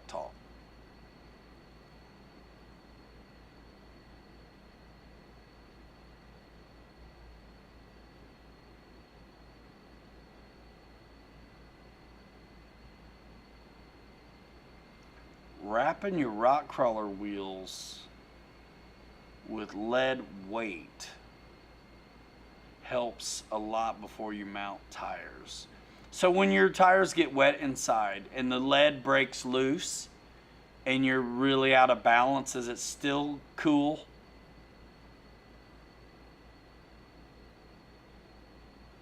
Air vexed, yeah, man, for a little while. Yeah, Ken, way to go, dude. I'm wearing prophylactic right now just in case. You never know.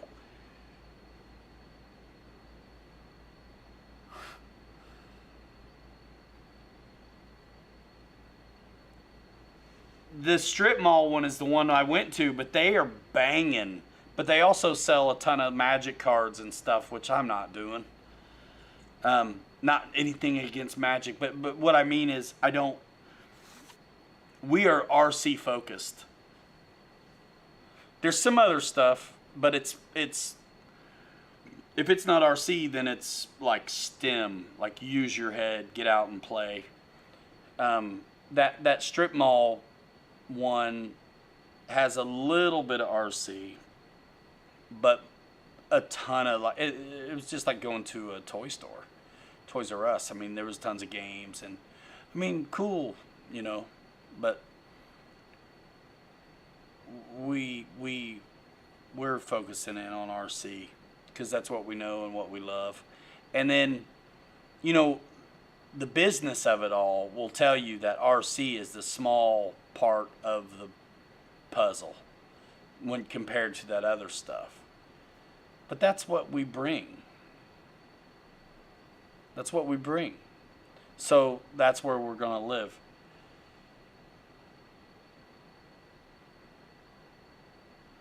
Yeah, Reckham Roy. And they're all different. So they're all, every hobby town is different. It really truly depends on the owners and their vision. It really does. You know, I always, being an air guy, I wasn't a surface guy till just a couple of years ago. Being an air guy for most of my time, almost any hobby shop I went into was disappointing unless it was run by an air person or an air group of guys.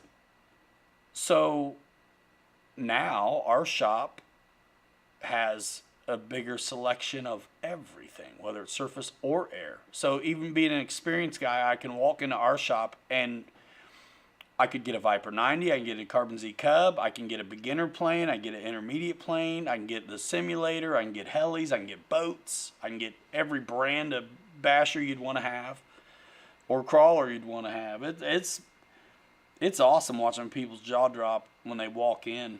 It's really fun. Gotcha, Keith. Snow River. You can't make fun of Legos, bro. Ken Kraus, we'll be doing the Alabama Bigfoot show. We're going to be doing an industry show in Vegas, but that's what it is. It's manufacturers and hobby shop owners. So we'll be there as both. Alan Davidson, how often do I get to fly the Carbon Z T28? Never. I sold mine forever ago. That one's Bobby's. When they re-release one, I'll get it. I'd be glad to have it.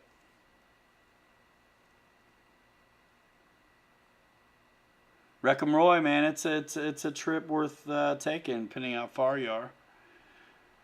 Yeah, it's a good plane though, Alan. But yeah, Ken, so the Bigfoot show, yeah. RC is, it's a good time. I think I need something to do, man. And I need an outlet for creativity. Like, everything's worked out for me. You know, just because I say that doesn't mean it's not, like, super hard work. And I work all the time. But it's not for someone else. Snow River, hopefully not. Ha, hopefully not. 7-minute warning, ladies and gentlemen.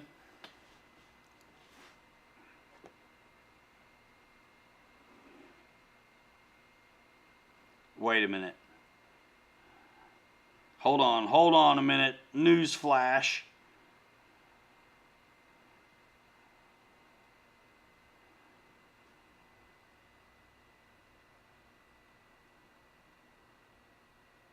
We may have a, you may be sharing this out in a minute, depending on what's going on.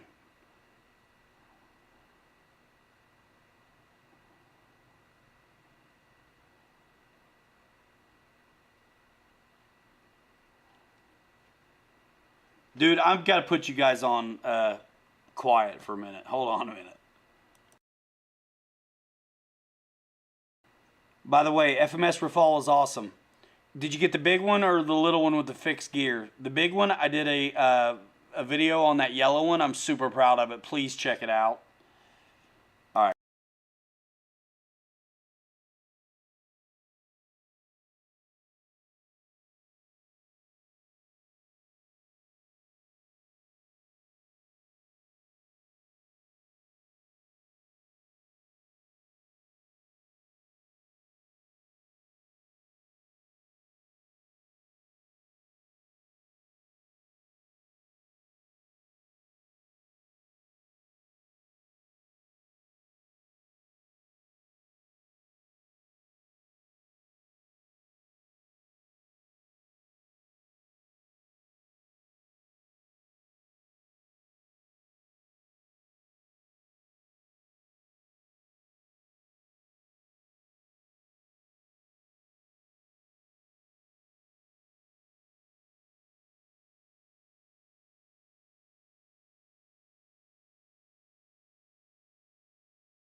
Yeah, I gotta click. The mic's back on. I gotta click back in. These cats, without me, they're talking about RC Informer a bunch. I gotta stop that right now.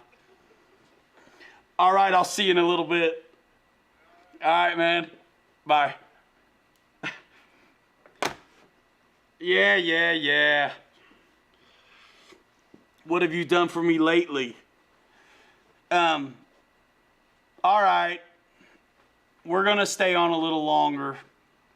So, I'll preface this. I was ready to rock, but it makes sense that I stay on. So, Bobby K is my best friend. We're partners as well. Business partners, not life partners. Yeah, I get whatever goes though these days, sure. But he's about 20 minutes away, I think. And he's on to California next week. So this will be the last show with Bobby K being a resident here in South Bend, Indiana. So I think what we'll do is talk to him a little bit. There's a lot of this we haven't been able to talk about. When deals are in process, you just can't talk about stuff. But signed, sealed, delivered on where he's going to live, the property, everything. So we can talk about it. We can talk about it now. And, you know, we're gonna once he gets here, we'll keep him on maybe however long it takes, uh, and you guys can send him off, and you'll be seeing him. But yeah, we can talk to Bobby and see him off. You can get the skinny straight from him about how it's been going and all that stuff. Yeah, Snow, you're absolutely right. But it has to. It doesn't happen if you don't do it. So we're both a little bit techno peasants in a way. So that's my goal. But also, guys, it just depends. It takes two, right? I mean, consistently, this Saturday thing, I've been doing it for a long time. So I think sometimes we'll have them and sometimes we won't. We'll just have to see. Ken, yeah, it's happening. Our second store going down in Cali, and Bobby K is going to hold it down. So, nah, it's going to be a U-Haul or two or three, Brian. But, yeah, so he'll be here in a minute. I'm going to take 5. We'll just keep this thing rolling. Brief intermission. He'll be here in a little bit. I just burned through the drinks, so I need to get something else. And we can fill you in a little bit on part of this new adventure. Man, we're living the dream, y'all, and I'm telling you, you guys are what made me think we could do it. The way YouTube goes sometimes, and this affiliate stuff was brand new. Like, we could actually see the traffic we're generating and stuff online, and then a whole new world exposed to us with the bricks and mortar of it. I'm going to save this discussion. So, take 5. I'll be right back, and we'll have Bobby K here in just a few. Stick around. Share it out. We got 38 folks. I talk about trucks, we lose them, don't care. But we're going to keep this going for a while, and it won't be forever. But yeah, we'll get to talk to him for a minute. Guys, I pick up the camera whenever we're out goofing around. The reason you see Bobby all the time is because it's fun to watch. I pick up the camera and put it on him. So we got to bug him and make sure someone's doing that. And Gabby's really good at filming him too. So hopefully they can work that into what their groove ends up being. The fact of the matter is, right now we still have crazy responsibilities that aren't in front of a camera. So it's not like I'm still doing video work after work. It's okay though, because the regular work is us too. It's fine. It's better, but in a perfect world, we're out filming during working hours. So, Mike Bird, whatever. Whatever. He doesn't like me either. It's fine. It's the feeling's mutual, I'm sure, and it's totally okay. All right, I'll be right back. Hang tight. Tell your friends.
Boom goes the dynamite. Race 22 wants to know if anybody has a set of Eflites 60 to 120 size electric rotating retracts for sale. Anyone? Anyone? Let's see.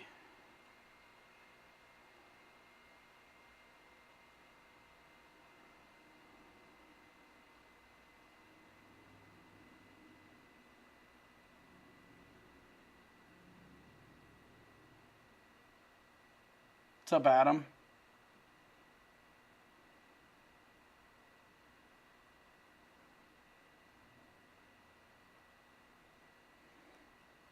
Bobby pushes everybody that he flies around because everybody tries that stuff. That's why these new guys keep wrecking their stuff, putting them in trees and things.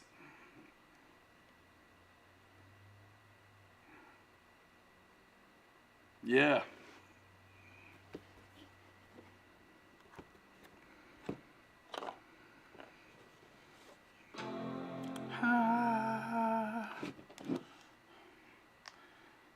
It'd be funny if a dial-up sound happened.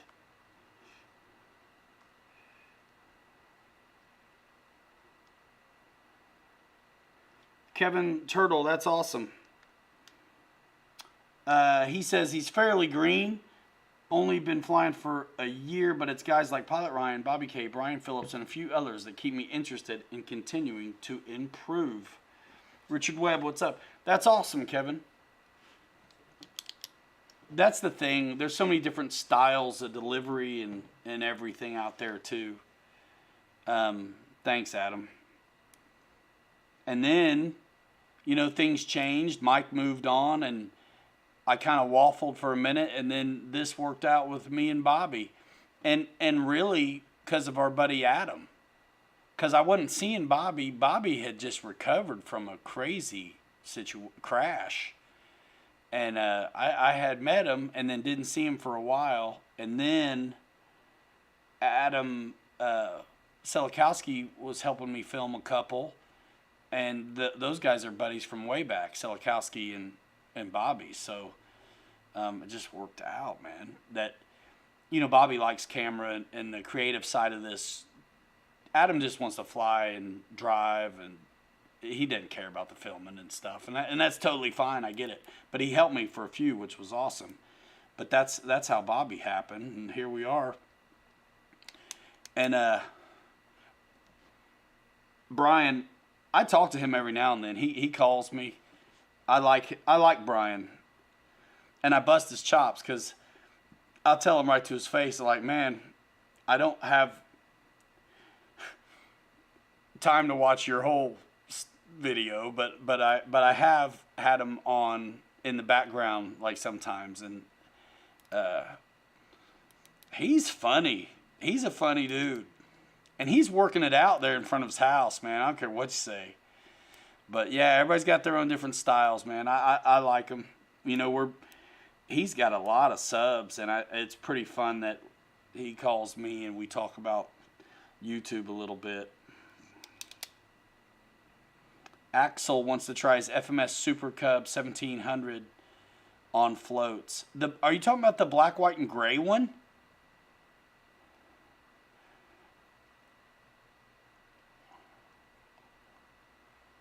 I think it's 1800, if that's the one it is. The PA-18? That thing's fantastic. I like that one a lot. I like the Carbon Z Cub a lot, too. But for 4S, that PA-18, I think it is. That black, white, and gray FMS Cub is killer.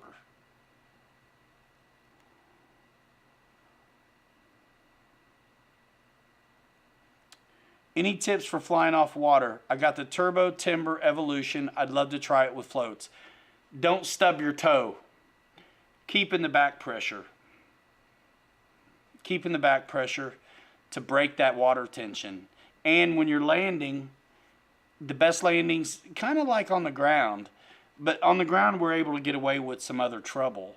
But the best landings, I think, on the water are when you're It's like a touch and go. You're in the power, really good. You definitely don't want to plop it in the water. You want to land at speed so it's going to actually skim across and not dig in. So that means up so you don't stub your toe, but also enough speed that it's going to skim and that tension doesn't grab you. So if you've got that forward momentum and speed, you're not going to trip up over your floats. So watch videos of floats.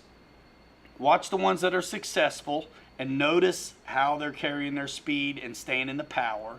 And the guys who wreck them, watch how they're just floating them in, maybe even dead sticking, and they're plopping them.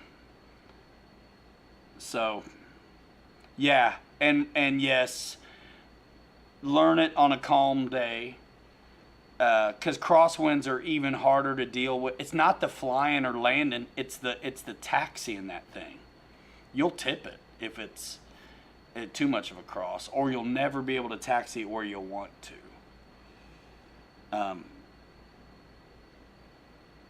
Do what you do, but do it with confidence, says Roy. Yeah.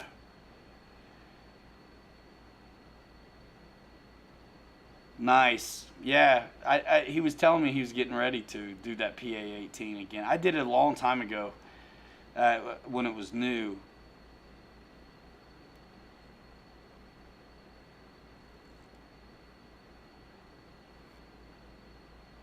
Yeah.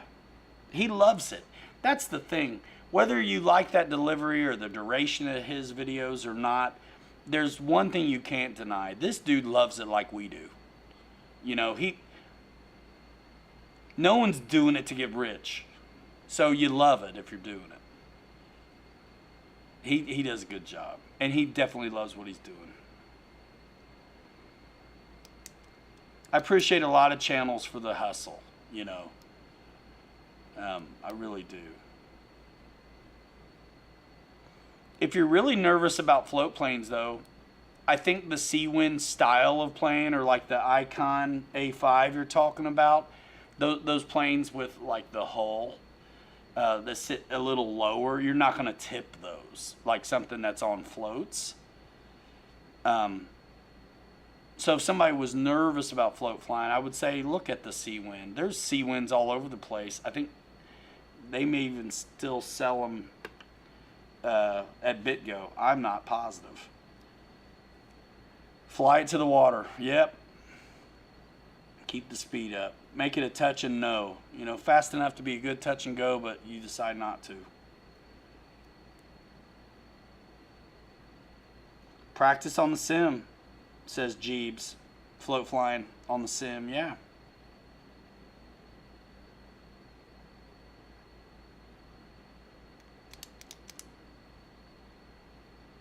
Yeah, that's the scary thing. Every time, I've not done a ton of float flying. Every time I've done it, you guys saw it. You know? It is spooky. You hope that you're taking off from the downwind side of the water. That way, if you do tip it or something, it's going to blow back to you. Otherwise, I've always been nervous about wrecking them because I didn't know how I was going to go get it. But I've been very fortunate with them. The only time I screwed up a water plane really bad was when I built one myself out of one of those GWS Pico Cubs. It was awful. It had under camber. It is one of those, it was not supposed to have ailerons. So tremendous under camber.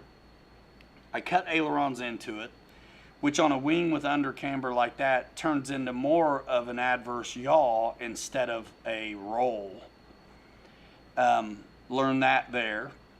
And then I put a 2200 3S in it or 1300 3S in it, a motor that was way too big for it, battery way too big for it, and hung a set of floats on it that it wasn't meant to have. Yeah, that didn't work. And I think before I even had a chance, the wind got it, and it was over. I think before I ever had a chance to try to fly it, getting wet. I don't remember. I don't think that thing ever flew. Because it was Depron and EPS and stuff. I mean, when it went, it went. I can't remember if I ever got that thing up in the air. If I did, it wasn't on floats, though. I promise you that. It was the wheels went back or something.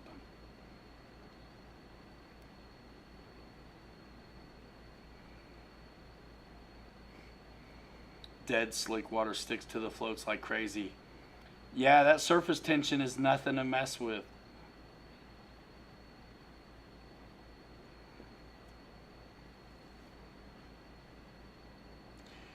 Axel takes a recovery boat. Yeah, I remember guys. The first time I saw guys fly off of water, the gentleman had what he called a go get 'em boat, and it was just a big old tug he made out of construction foam and like leftover airplane parts.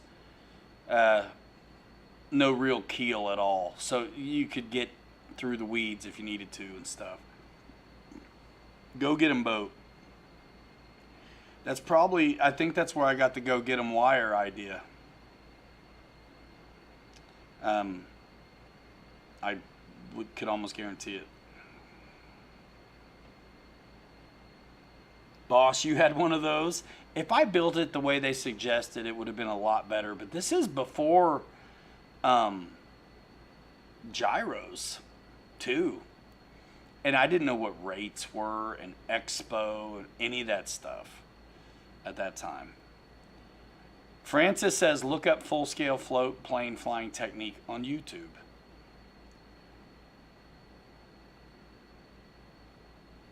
I think water is harder than grass.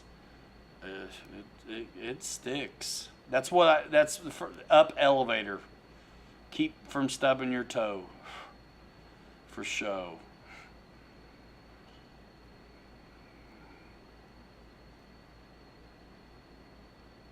Go get 'em boat. Great idea. Yeah, man. It was an older fella, man. I mean, these guys are a wealth of knowledge. These builders.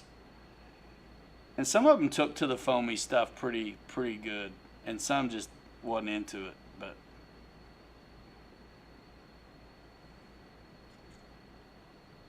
yeah, you definitely need elevator authority, but elevator authority without speed is nothing. So it's definitely both.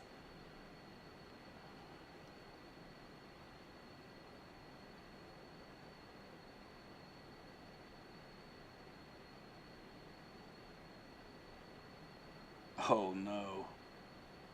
Kevin Turtle said he had one flip upside down, water got in ESC, caught on fire, and sank in the middle of the river. Picked up my backpack, walked away, didn't look back. I ain't mad at you for that. I'm sorry that happened to you, but that doesn't sound like a bad way to handle it, if you ask me. Is this boy gonna make it or what? Man, it's been a long one today, y'all. We're pushing 3 hours. It's been a while since I've done that. Holy smokes.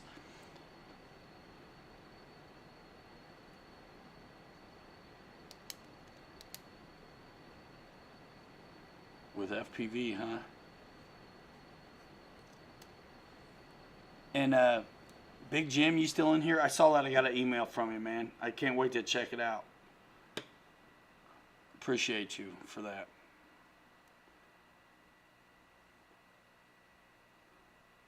Huge sudden drag. It's fun, though. It is super fun. And if you're nervous about going to get it, or you don't have a way to go get it, float fly on snow. And I mean, my dad and I, and really it was my dad who did it first. He was flying the Seawind from Electrofly, and he also built some stuff on floats. He was using, like white, Dad, if you're still in here, correct me if I'm wrong, like white silicone grease on the hull, I'm sorry. Of the float plane. the Seawind or whatever, pontoons. And it really made it very slick on grass. So Dad was flying float planes off of grass with that white silicone grease on the bottom. And it doesn't feel like grease. I don't know. I think it was a silicone. Yeah, like that white lithium grease, right? Isn't that what that stuff is? You sprayed it on, and I don't know if you left it or if you sprayed it on and wiped it off, but whatever it was, it made it super slick. So Dad was able to really get around on the grass with a float plane, which was kind of neat. And same technique, otherwise you're going to smash it in. It doesn't have landing gear to take the abuse. And I remember that Seawind, me and you both thought it flew like a jet. We had never flown anything like it. Nope, just a silicone spray. All right. Silicone spray.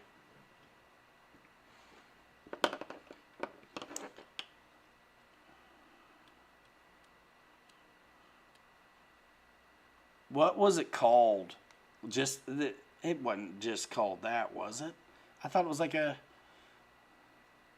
Maybe it's a white silicone spray.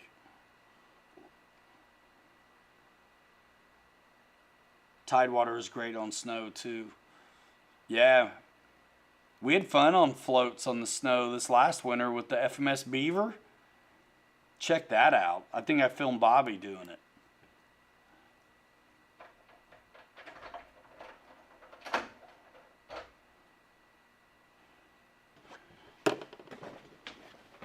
Got it. Right on. There he is, folks.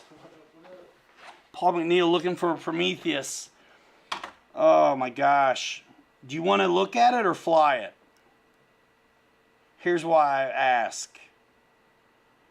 The FMS pits, you can actually get them and parts for it, and it flies 1,000,000 times better.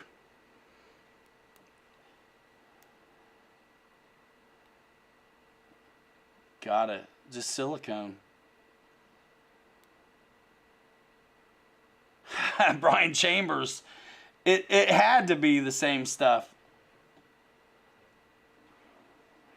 Okay, so it's water for you, Adam.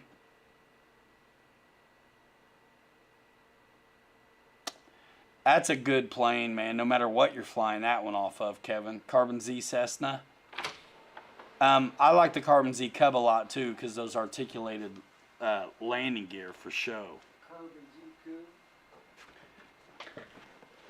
Cub.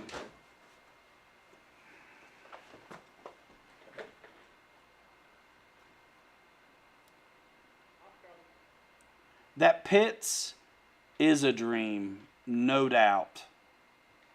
I was listening on the way here. To solve the issue with the float plane problem, you just need to tie a string to it. Are you kidding me? Yeah, yes.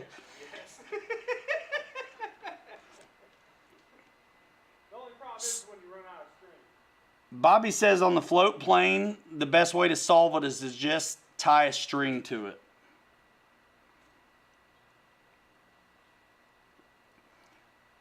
Big Jim says the sailors put up a good Pitts video today. Was it the big one? The Prometheus, it's definitely harder to fly, dude. It was for me. And I really do like the Pitts. And I flew the V1 and, of course, this latest iteration, the red one, which is the classic scheme. I really actually appreciate that one a lot. And I flew the Prometheus. Nice. Yeah, it's a good plane. It's hard to have a bad time with that. I'm sure they were having fun. And yeah, you can't. It's a good flying plane. It's gonna be a good video because you are having such a good time.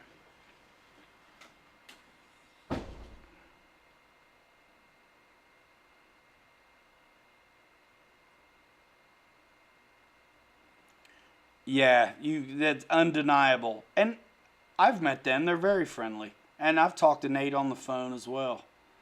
They're doing it. I mean, everyday content commitment. It's a big deal. Big deal. Dale. Oh, man. Good to be here. What's that? It feels good to be here. I was flying from Elkhart. Were you? Oh, yeah. Thought I was going to get pulled over. We've had some long days, man, and Bobby's had a long one just now, cooling off.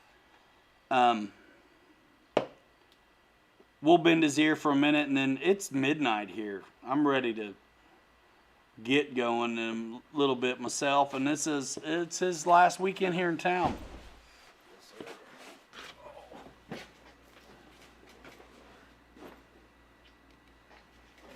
Yeah, I think they got the labels wrong at the manufacturer, because that happened to a couple people. What The color was wrong. Get a gray and you got a blue, or got a blue and got a gray? Yeah. Yeah, that's happened quite a few times, unfortunately. I mean, as an influencer, though, you got to kind of take what they give you. Right? Yes, sir. So what's going on, dudes? It's been a while. There he is. I'll back up. It's been a while. It has. What's been happening, Bobby K? Let him in. A little bit of everything, man. Getting ready to go west. Big Well, moves. Yeah. I can't believe it still, even though he's all, like, almost packed. Yeah. Me neither. I am pretty much packed and ready to go, and I still can't believe that we're cruising out. You're less than a week away from departure. Yeah, Tuesday. Yeah. Cruising That's out crazy. Tuesday. It's crazy. So, for anybody that's on the West Coast, you better come see me, because we'll be in SoCal soon. So, I'm pretty pumped up. It's gonna be awesome. Home flying field out there is Oh my 880 feet long of blacktop and 80 feet wide. So if you miss the runway, you probably got some issues. But yeah, I feel like you've got other issues if you miss that runway. Yeah, you don't could fly a real 747 off that thing. It's crazy. Awesome. So, yeah. Adam Hampton, I'm not going anywhere, dude.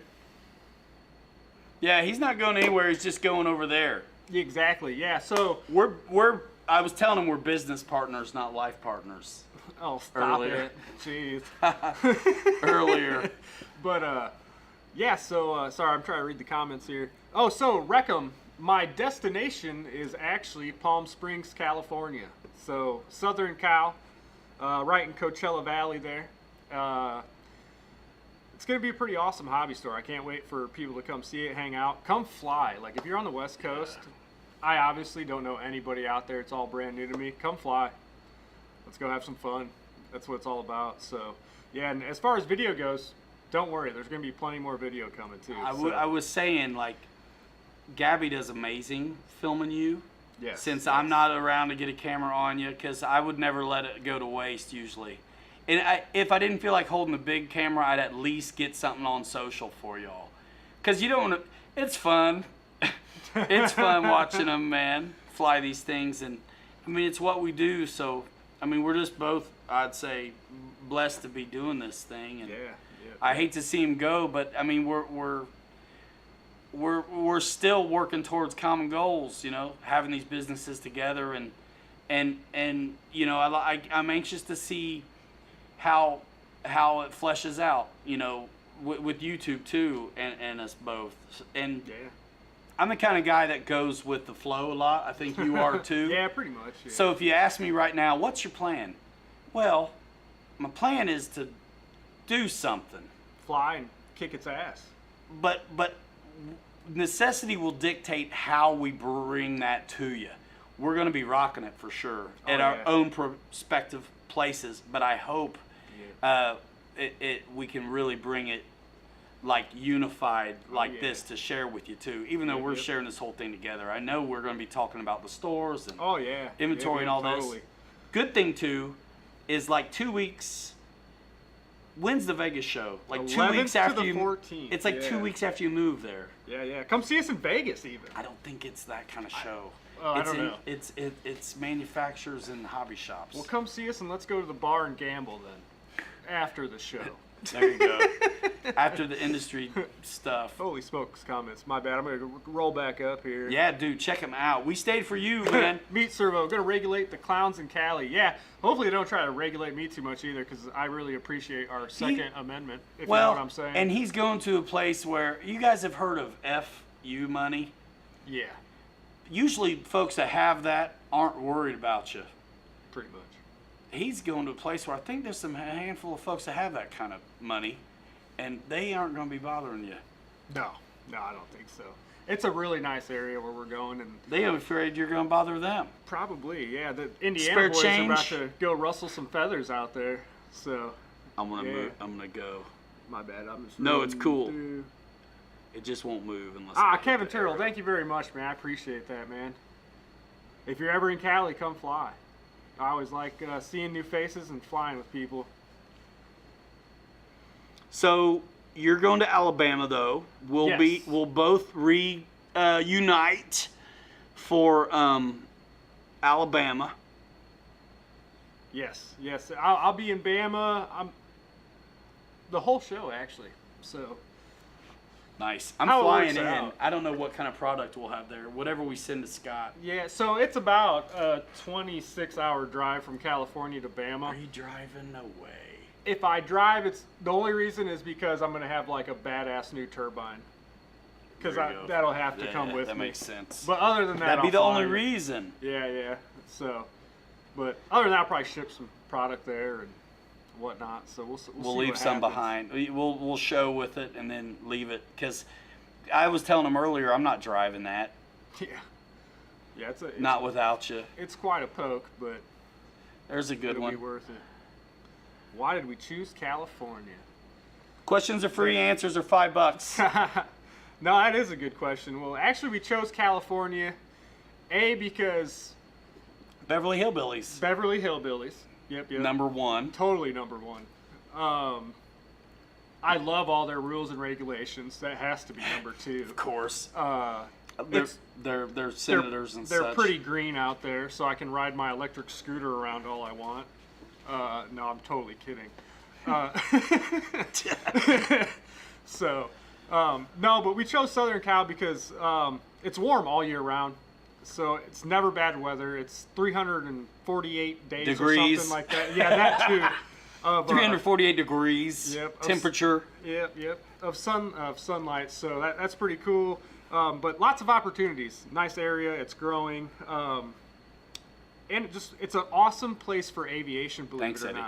not. That's another reason I really wanted to go there. The community there is a huge aviation-based community, so I think I'll fit right in. And they have awesome air museums there. A lot of the older gentlemen that fly at the local field there actually volunteer at the museum, so you get some live flyovers for events and stuff. It's really cool. It's like I was telling Ryan, the first time I went out there, I had a P-51 come screaming over my head. I was He like, was no all way. in from the get-go. Yeah. And then I finally just saw it a month or two ago. Yep. But the same thing. First day me and Ryan arrived, there's a P-51 and a P-39 Air Cobra flying over. It was a B model P-51. Yes. Which I'm not sure I've seen one of those in the air. And then with P-39, right? The minute we got there to pick up the rental car, That's pretty. we captured it, but it's so far away it's worthless. And we weren't there then. Yeah. So. Nuts. So that's why, and a store with an opportunity with a fella ready to go. Oh yeah, and what's awesome is the previous fella is actually a huge aviation guy. Yeah. Loves it. Yeah. Into the hobby, just like we are. Real nice guy. So, all the stars kind of aligned, and that's how we ended up in Cali. So, we'll see where the road takes us from there, pretty much. But other than that, I'm ready to get out there and have some fun and get things going. And it's been a while coming. Yes. There's challenges that happen along the way, things that'll change what you think is going to be your trajectory, but still like, executed upon this and worked it out. So I mean, originally, it may have been as early as when. Like when this first started, we thought you might be going out there like a little while back. Yeah, this all started back in pretty much January, and with plans of being out there in about May, June-ish. But the way business things go, they don't always go according to plan. So probably not yet. Oh yeah, so Jackson, as far as the store name goes, right now it's called Rise Up Hobby Town out in Palm Springs, or it's actually Palm Desert, California, just south of Palm Springs. But the name will change. We're actually in the process of building a new location. It's going to be bigger, better, more product in store, more racetracks that you can drive on in store, and air conditioning, which is a huge thing if it's 100 degrees outside. You guys come drive in AC instead of standing out in the middle of the heat during the day. And we plan on doing a lot of cool events. So if you guys are close to there's going to be some awesome events going down. And the best thing about it is when it's snowing and you guys are cold, come on down south, because we're going to be having events like January, February. Yeah, it's gorgeous. So that's the best time to go, unless you're a lizard. Like wintertime for the rest of the country is like the best time to go. We were there in the summer, though, and survived it. Yeah, I left part of me there, though. Yeah. It just melted off. The best part, actually, out there is nighttime. That place comes alive. Yeah, it comes alive, and it's because everybody's kind of stuck away in the AC during the day. So nighttime, it's still like 85 degrees, but you get this nice breeze usually. Yeah, it's so dry and a good way. That's not a bad thing. Yeah. I mean, there's very little bugs and stuff. It felt like. Yep. But the ones that they do have will kill you. Yeah. So, Yeah, you got to be good. Yep.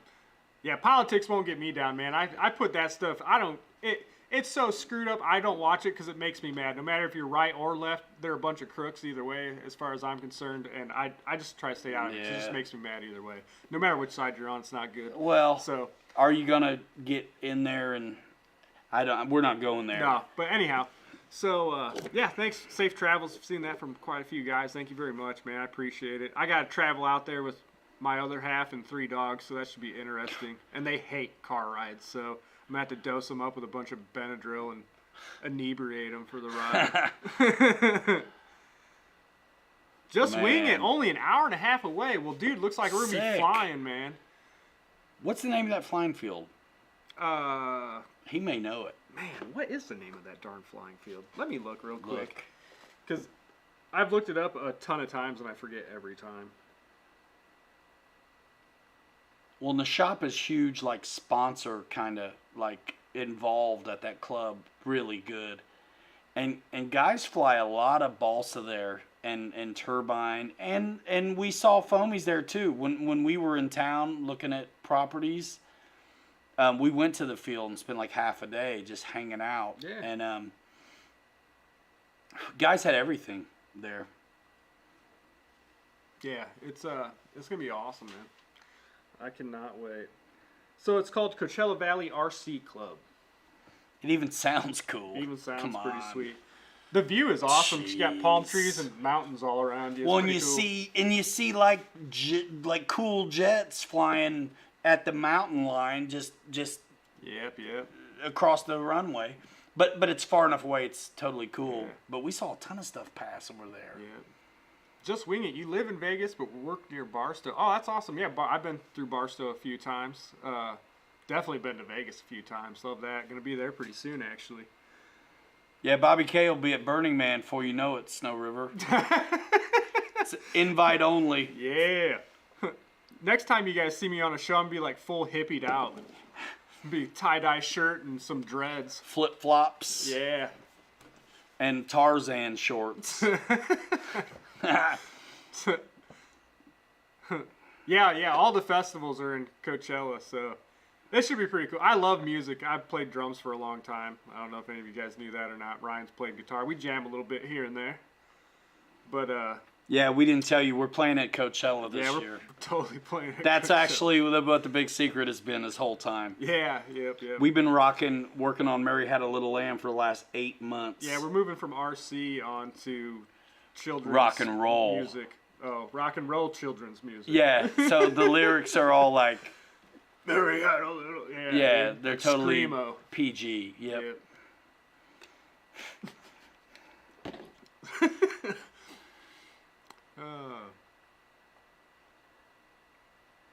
You have the FMS pits, and you have 2 Prometheuses.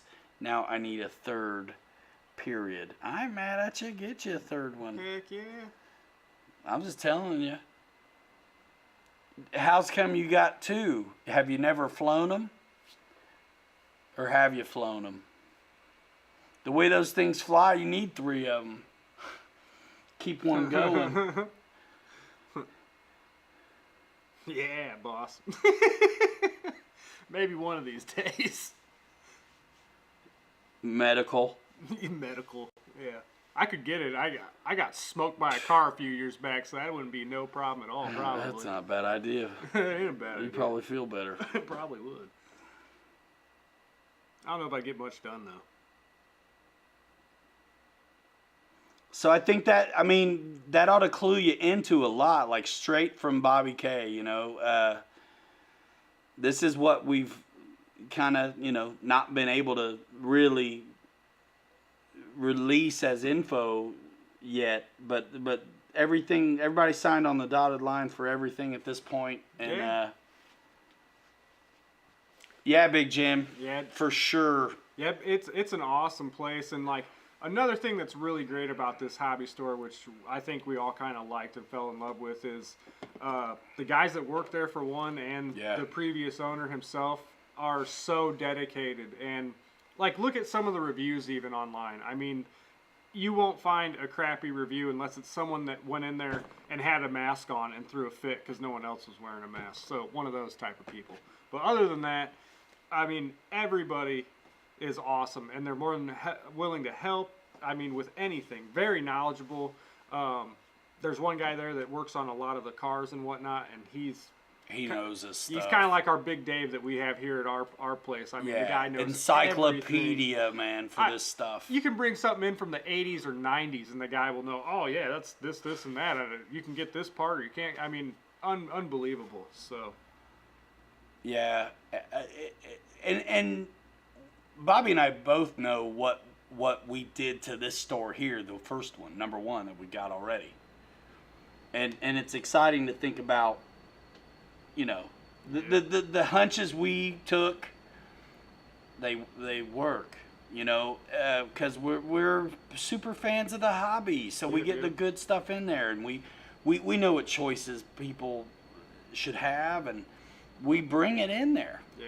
And it's going to be really cool to see him flesh that one out, because we've seen what works. Yeah, I mean, doing this one. Especially me and Ryan know too, like, we try to stay in it pretty much. I mean, even something that's not for maybe me or him is definitely for somebody else. So it's not like we're going to stop from getting it just because we don't like it. You know what I mean? I mean, as long as it's a good quality product and we can stand behind it, I mean, we'll sell it as long as it's... That's the beauty of us. That's, I think, a neat byproduct of what we've been doing. So, like, think about it realistically. He's a good pilot. I get along all right. If I was just a shopper, I'd be looking at a narrow bandwidth of offerings in the market. More advanced items, at this point, a little bit, and that kind of stuff. But because of what we've been able to do with video and working with companies, it keeps us well versed in so many different facets of the hobby, like the whole flying trajectory from beginning, intermediate to up, up through. And you're never done. I got a long way to go. I'm not flying turbines or anything wet, but I can fly, and I know why these things work. Yep. He can rip it. And we'd be shopping different stuff, but we get this opportunity to do this whole range of things. And I think because of that, we're not a one-trick pony in the store. We can kind of speak to anybody that would come in, Yeah. Yep. regardless of where they're at. Beginner, never done it before, or been doing it for a while. Yep. And that vibe, when you walk into a hobby shop, isn't it nice if there's somebody there that knows the stuff? Oh, of course. Yeah. Yeah. Just wing it. That's a good question. Yeah, Bitco Hobbies is going to continue on. I know you guys have not been seeing much media from there lately or anything, but it's just, honestly, I've been swamped. That's the only way to put it. It's been hard to kind of get anything done. I know Ryan has been too. I mean, it's just been, it's been pretty crazy in the background lately. But yeah, Bitco Hobby is going to keep going on. You'll still be able to get stuff off the website and whatnot. Bitco's actually growing a little bit with all of this too, because we're becoming more of a distributor for other places rather than just selling product online. So yeah, but we'll still have pretty decent customer service. It's a little slow right now, we can understand. So I know if some people are having a hard time getting a hold of Jing or I, just shoot us emails. It's been a little hard lately, but we're continuing to go on. I mean, look where we started 2 years ago. I mean, we had Dynam. We worked past that, you know. We're up to Here's what's bigger and better things. Yeah, and different ways to deliver that to you. So most of you don't know this because it's just where this is happening now. Like, there are hobby towns now that have some of this X-Fly and Dancing Wing stuff. So if you got a hobby town near you, you can ask for it.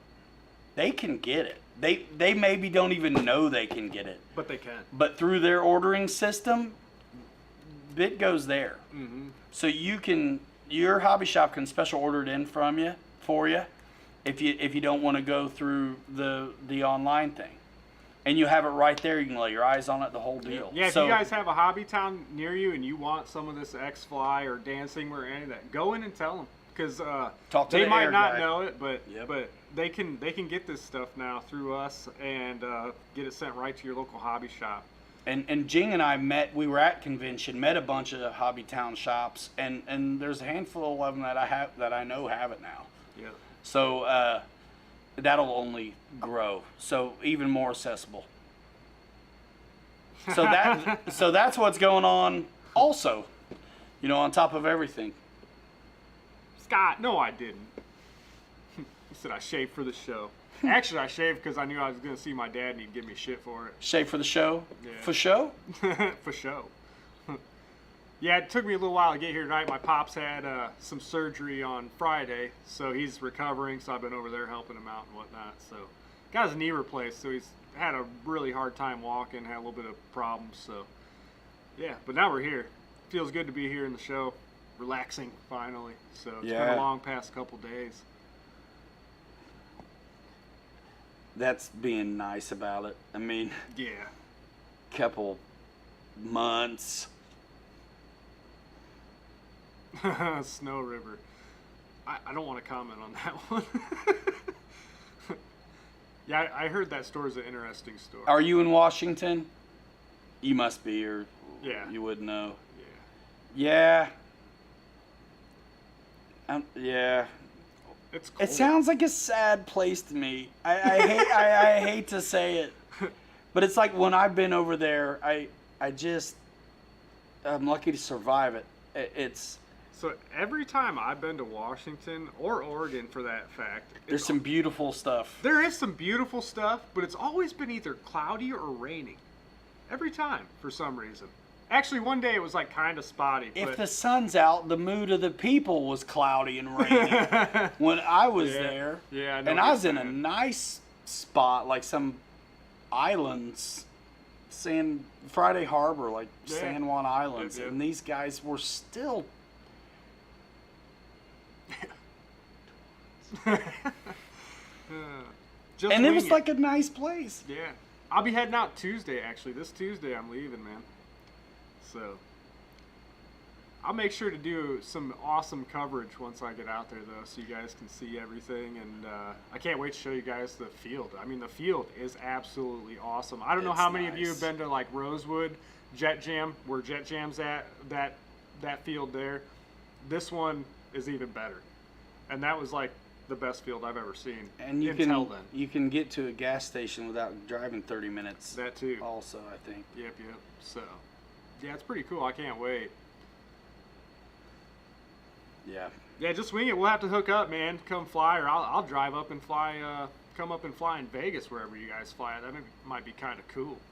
Yeah, we're gonna be there a little for that NERSA show, and then Yeah. we'll be in where you're at. Yeah. For Afterwards. is it after? Yeah. Yeah, a couple days after, and Yeah, then I got to get back to Vegas for the flight.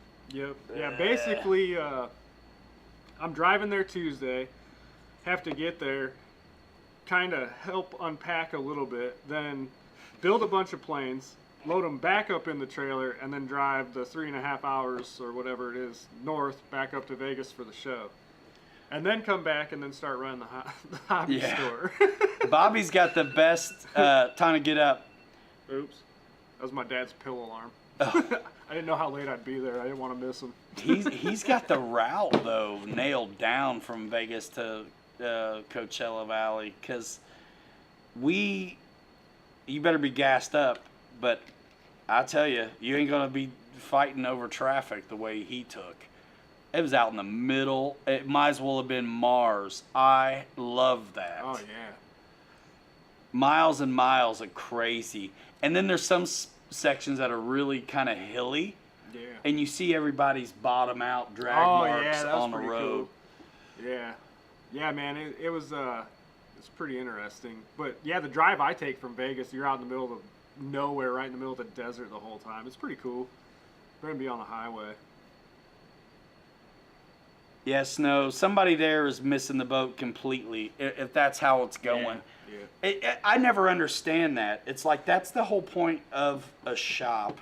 I have discussions sometimes over inventory, and folks want to act like I got too much. I'm like, are you kidding me? What's crazy is honestly, like, so that guy not carrying any of those products, and then he's going to be the same guy that's going to be pissed when you go buy it online, even though he doesn't have it. Yeah. So I totally get it, man. You're there without those. If you got someone working in a shop, I mean, this is how the big box stores are, right? I mean, the guy, let's say you run into somebody who's not in a good mood in hardware at Lowe's. It's not his money, right? He's just annoyed and he's thinking really kind of in a way selfishly. But if the guy in hardware was the owner, or you would hope the grandson or son or daughter of the owner, they're treating it right. They're skin in the game. They appreciate it. Yeah. Even if they aren't feeling it, they know what they're there for. They'll put on a helpful attitude, and they get it. Yeah. If you're a hobby shop, it's they're low key. They're like mom and pops, even if they're not, kind of. Mm-hmm. And if you got somebody in there that's crotchety, that's the end of you. Yeah. You can't have them in there. You can't have negative in there when, let's be honest, you're selling emotion in a way, right? It's fun. It's something to do. It's a pastime. It's a hobby. But why do we do hobbies? Because of the how we feel when we do them. So we're in the business of selling emotion. We all are so into it, we feel like we need this thing. You don't need it, but you want it, and your soul kind of wants it, because that's your brand of fun. Some people make fly fishing lures. Some people golf. You know what I mean? There's something for everybody. Yep. And so if you're selling emotion and you got some crotchety cat in there, you're missing the boat hard. That's too bad. Everett sucks too. I used to actually deliver there all the time back in the day. Yeah. And true. Jeebs says, and I can play both sides of this coin. Jeebs says, Ryan, the Bellingham guy says, I can order it for you.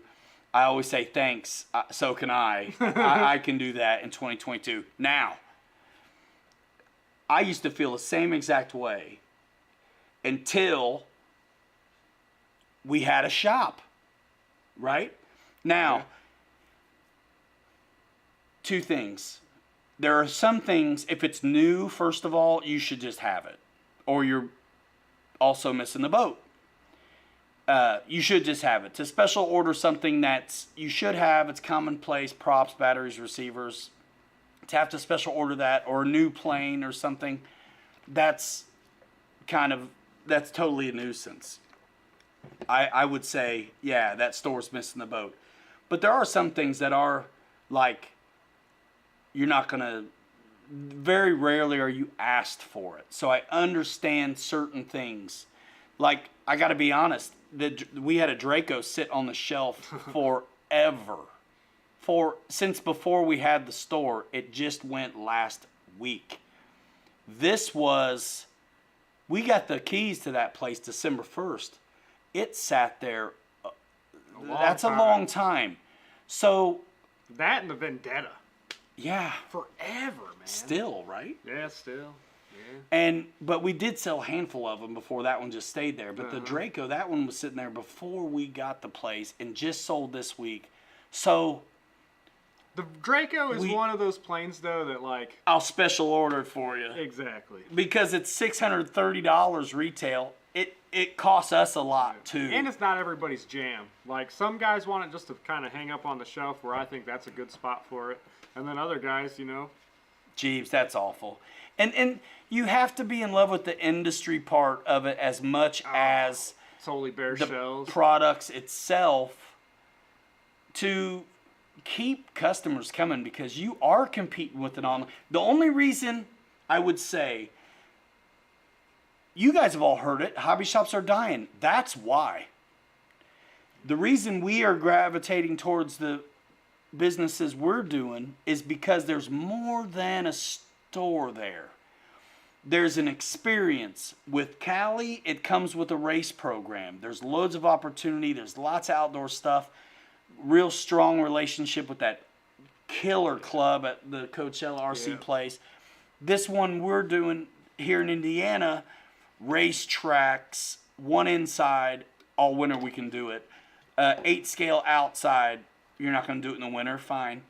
And an oval, bunch of rock crawling, and AMA sanctioned out front so we can fly right there at the store no matter what. So it's more than a store, it is an experience. Exactly. And that's that's the tagline that comes with this RC Fun Park. Well, what's cool about our store too is like you can literally come in and buy an airplane or a car off the shelf and then go rip it right out the door.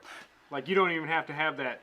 Same with the cars and trucks. Yeah, you don't have to have the the race buggies. Anticipation of driving home to play with it. You can go right out and play with it. And if you do the rockets that you fly down instead of parachute or streamer, I will have to say those are there awesome. Too. I can't wait to put that video out. Those are sweet. Like I liked rockets when I was a kid. I haven't messed with them much since then. But the other weekend we did the ones that they scratch built. You shoot them up and then you fly it back down, and that was a blast. Actually, it was cool. Really fun. 2 challenges on that rocket day was flight duration and closest to the pin where you launched from. You beat... I got 1 minute flat on flight duration, but I got it closest to the pin. By how much? Over 70 feet from you guys. Right. Yeah. I beat Chris by a foot. Yep. But I had the longest flight duration. Yes. And I don't remember by how much. Yours was 115 seconds. That's almost like 2 minutes. Or no, it wasn't 100. It was 1 minute 15 seconds. My bad. Okay. Yeah. 1 minute. That makes 15 more sense. Seconds. 75 seconds instead of 115. Chris I was like, flew 1 minute 4 seconds, and then but you guys were like 70 some foot away from the pole or something like 34 that. Or something. And 35. I don't know. And then I hit right by it. So after however they had the points worked out, after it was all said and done, I won. So, but the funny thing is, so like you said, Chris was up like 1 minute and 5 seconds. Yep. And I didn't think that was going to get beat. You got a minute. I got 1 minute 15. Scott Settle got 19 seconds. Remember? He had the shortest flight ever. Dude. He won shortest flight ever. That Scott's was the best flight out of all of them, though. I have to say, and it was definitely the most entertaining, without a doubt. Scott's flight of the rocket launch, I don't know if his pops is watching right now, but he would have made him proud. I'm telling you right now, that was one hell of a rocket launch. I've never seen anybody fly a rocket like that. He didn't even wait for the booster to go out to start flying it. Scott just started flying the thing right out of the gate. And it's going so fast, it's very touchy. Yeah. Dude, every one of them was super sketch. Thanks, Jackson RC. Appreciate it, man. Wait till you guys see it. That'll be fun. Nice, Hubert. That's a good plane. Just wing it whenever you want to, man. Shoot me. Well, actually, my Facebook Messenger doesn't work the best right now, but yeah, hit me up in like comments, YouTube, something like that, or come down to the store. Come down to the store. There's gonna be store hours. Yeah. Yeah, we'll definitely we'll drive down the field or whatever. Bring some planes with you, a car, whatever you want, man. We'll go definitely have some fun.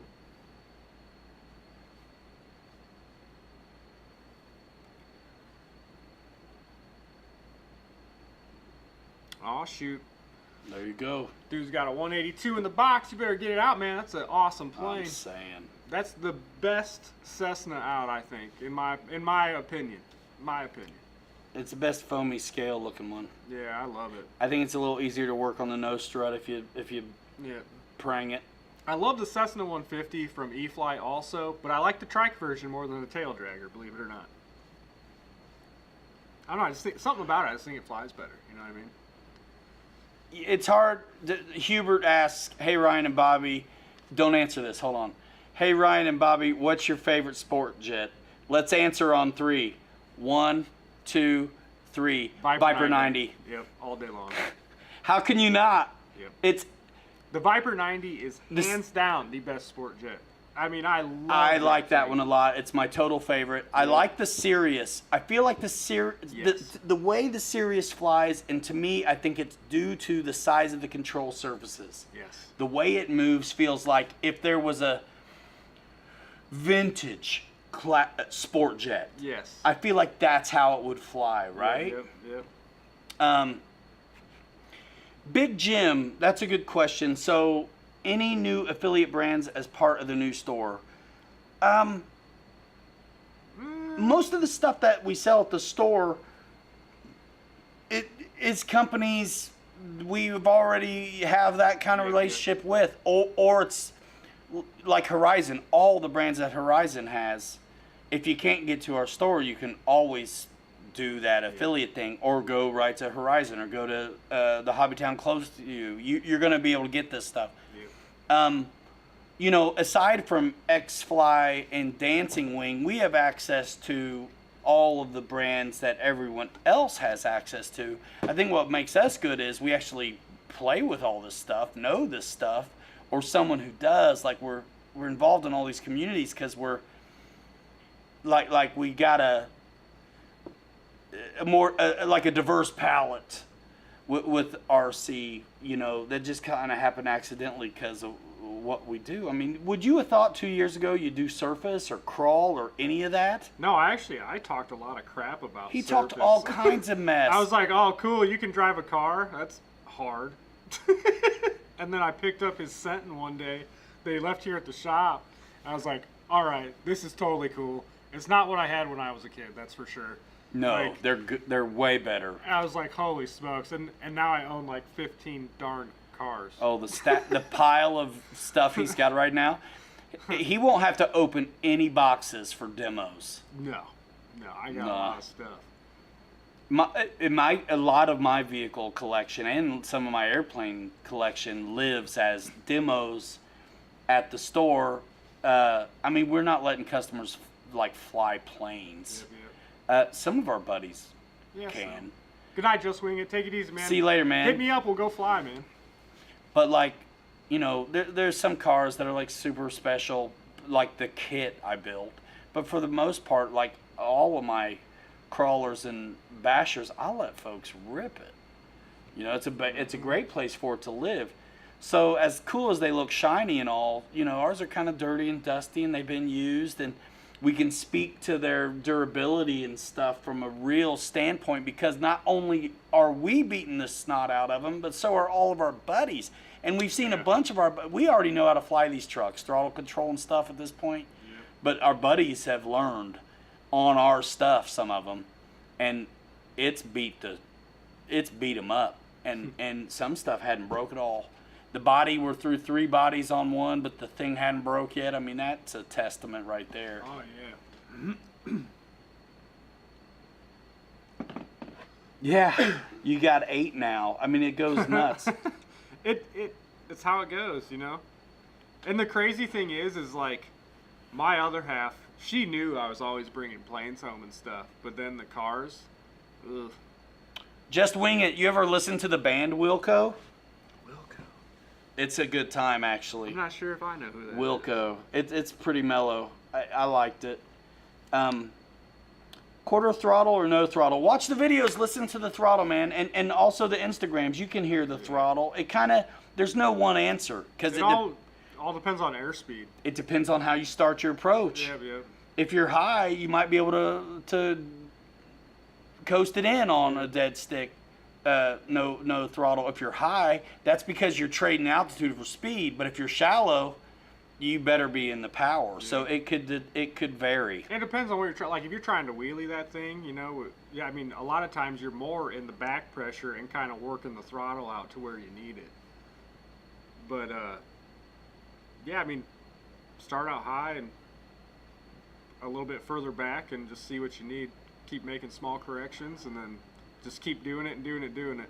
You know, once you rip it a couple times or you know, if you're worried about it, practice your landings. Yes. So rip a couple passes and then get it dirty. Drop the gear, drop the flaps if you're a guy who does flaps. I love flaps. Me too. But if you're not a guy that does flaps, don't complicate things. I don't do flaps on takeoff like some guys do. No, I don't. But usually. I use them every time Sometimes I land. in the grass I will to get off. If it's an F-18, I'm putting the flaps on no matter what. Yes. There's some things that we just know need them now.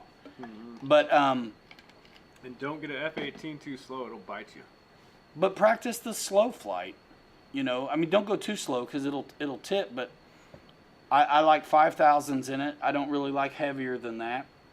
Yeah. And fly it. You know, the best landings start from a really good downwind. So if you're flying circuits, dirty configuration, do some laps where you maintain altitude. And then on your approach, you do the same thing, but you give it less throttle. You have to have some airspeed going, though, or none of your control surfaces will work at all. So, I mean... You'll fall out of the sky, too. Yeah. I mean, that's kind of the nice thing about half flap or no flaps is you're going to maybe, in a way, trick yourself into having the airspeed you need, in a way. Mm-hmm. Because it's easy to get too slow. I mean, that's the problem. Yep. The Super Scorpion 90. I flew the... That's a neat one. What was that, the 80 that Freewing used to have or something like that? That one was that thing awful. Was a turd, but... That one was awful. I have not had the chance to... It looks really good. I haven't had a chance to fly the 90 It was too at small. FMS. That's why the 90's so nice, is because it's bigger. I've seen it fly. It looks awesome. Dude, I would watch... You know, I had to do the videos on that, and I was kind of scared to death of it. The first videos of it from Asia, the son of a gun landed it on its back after he buck and broncoed the thing, you know. That's a good way to see it for the first time, huh? That may have been the last time there was a leak from over there, too, because I was like... Holy cow. I worked on them to What's up, Tim knock Smith? that How's off. it going, man? But, so watching that one fly and flying that one, I'm like, golly, I don't like this. And then I watched like a turbine one, like a big one, come in like a feather. Just gorgeous. Yeah. And I'm like, and then the 90 ended up being amazing. I'm like, dude, that size was just wrong. Yeah, that's the 2-rudder one. Yeah. FMS Scorpion. Yeah. It's pretty cool. It's the only foamy one worth looking at. Yeah. Yeah, pretty much, for sure. For 100%, sure, dude. 100%. Mike finally got that one figured out, and I was at a different spot than I am now. It was a full bleed.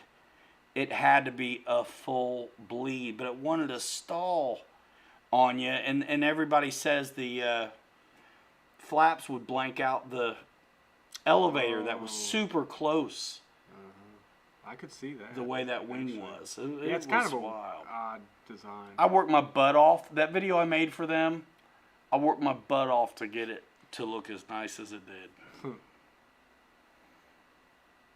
All right, y'all. It's 20 till 1. Holy smokes. I've been doing this 3 hours, 12 minutes. Yeah, 3.5 minutes and 12 seconds. Couldn't get here earlier. No. no worries. I wanted to be here though. I wanted to be here for like the last show in town to say bye to everybody and stuff. But it's not like the last time you'll be seeing me. You'll actually probably be seeing more of me. We'll just be coast to coast now. That'd be cool. So That'd be cool. And I haven't wanted to put big boasts and promises out about how that's going to be because it's going to be how it is. yeah. It's kind of how you roll when you rolling coast to coast. I mean, that's how we are, man. It's like every now and then somebody will be like, what time are you going to be there? And me and him look at each other and laugh. We'll tell you noon, but it'll probably be more like The Midwest Coast, Snow River, boom. We're on the coast of Lake Michigan, dog. Yeah. You got to get Pops a postcard, man. He's serious. Like, get him a postcard. Oh, heck yeah, dude. I will for sure. Nice. Hubert's been working out the E-Flight 1.5 P-51 on the grass this summer. Killer, dude. That's a fun plane. If you're working that out, dude, that's great. Yep. If you're working out that P-51, you got some chops. Yeah. P-51, I always tell everybody. It's kind of tough. Once you nail your P-51, like once you're solid with it, you can pretty much fly anything. And definitely, if you're like on Warbirds and you're rocking a P-51, get yourself a jet. Don't even question it. If you're like, I don't know if I'm ready for a jet. If you're rocking a P-51, go for it. Because you have to fly a P-51 the whole time you're flying it. Whether it's taking off or landing, you're constantly in the sticks. You'll do just fine with anything else. That's how I feel about a P-51. I mean, I think some of us guys that have had these periods where we just flew jets for a minute, you go back to Warbirds and you almost, I mean, it's there still, but you're not doing that right rudder stuff on jets. No. They're almost in a weird way, What's easy. crazy is I fly the heck out of a 1.2 E-Flight P-51, believe it or not. That's like one of my favorite planes just to take out and rock. Oh, I forgot I brought it back down to the shop here. Yeah, it's sitting right back there. It's dusty, but I fly the crap out of it. Thanks, boss, man. I appreciate that, dude. Thank you. Yeah, thank you to everyone. I appreciate all the support. Can't wait. Can't wait. And we'll be bringing you guys like some awesome content from out there too. Look what you made us do. Look what you made us do, y'all. So, yeah, the only thing is, I'm going to be too far away from Scott Settle to kick his butt on the track, though, on weekends sometimes here and there. But that's all right. I guess I'll give him a break for a little bit. That's all right. Ryan will tear him up. We can beat him when he comes around. I feel bad that we have to go there in October and beat him on his home track. Man. It's like, which car do you want to beat him with?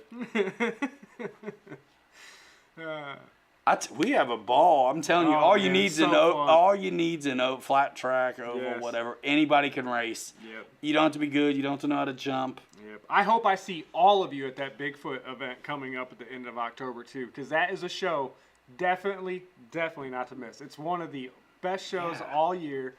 Bring planes, bring cars. It's a blast day and night. It's so fun. Yeah, bring your warm stuff too, because you're gonna want to stick around after the sun goes down, because that's when the cars come out. There's plenty of light there to play. We bring we don't actually need to bring the launch ramp because they got a big, massive, awesome one that Keith Higgins made.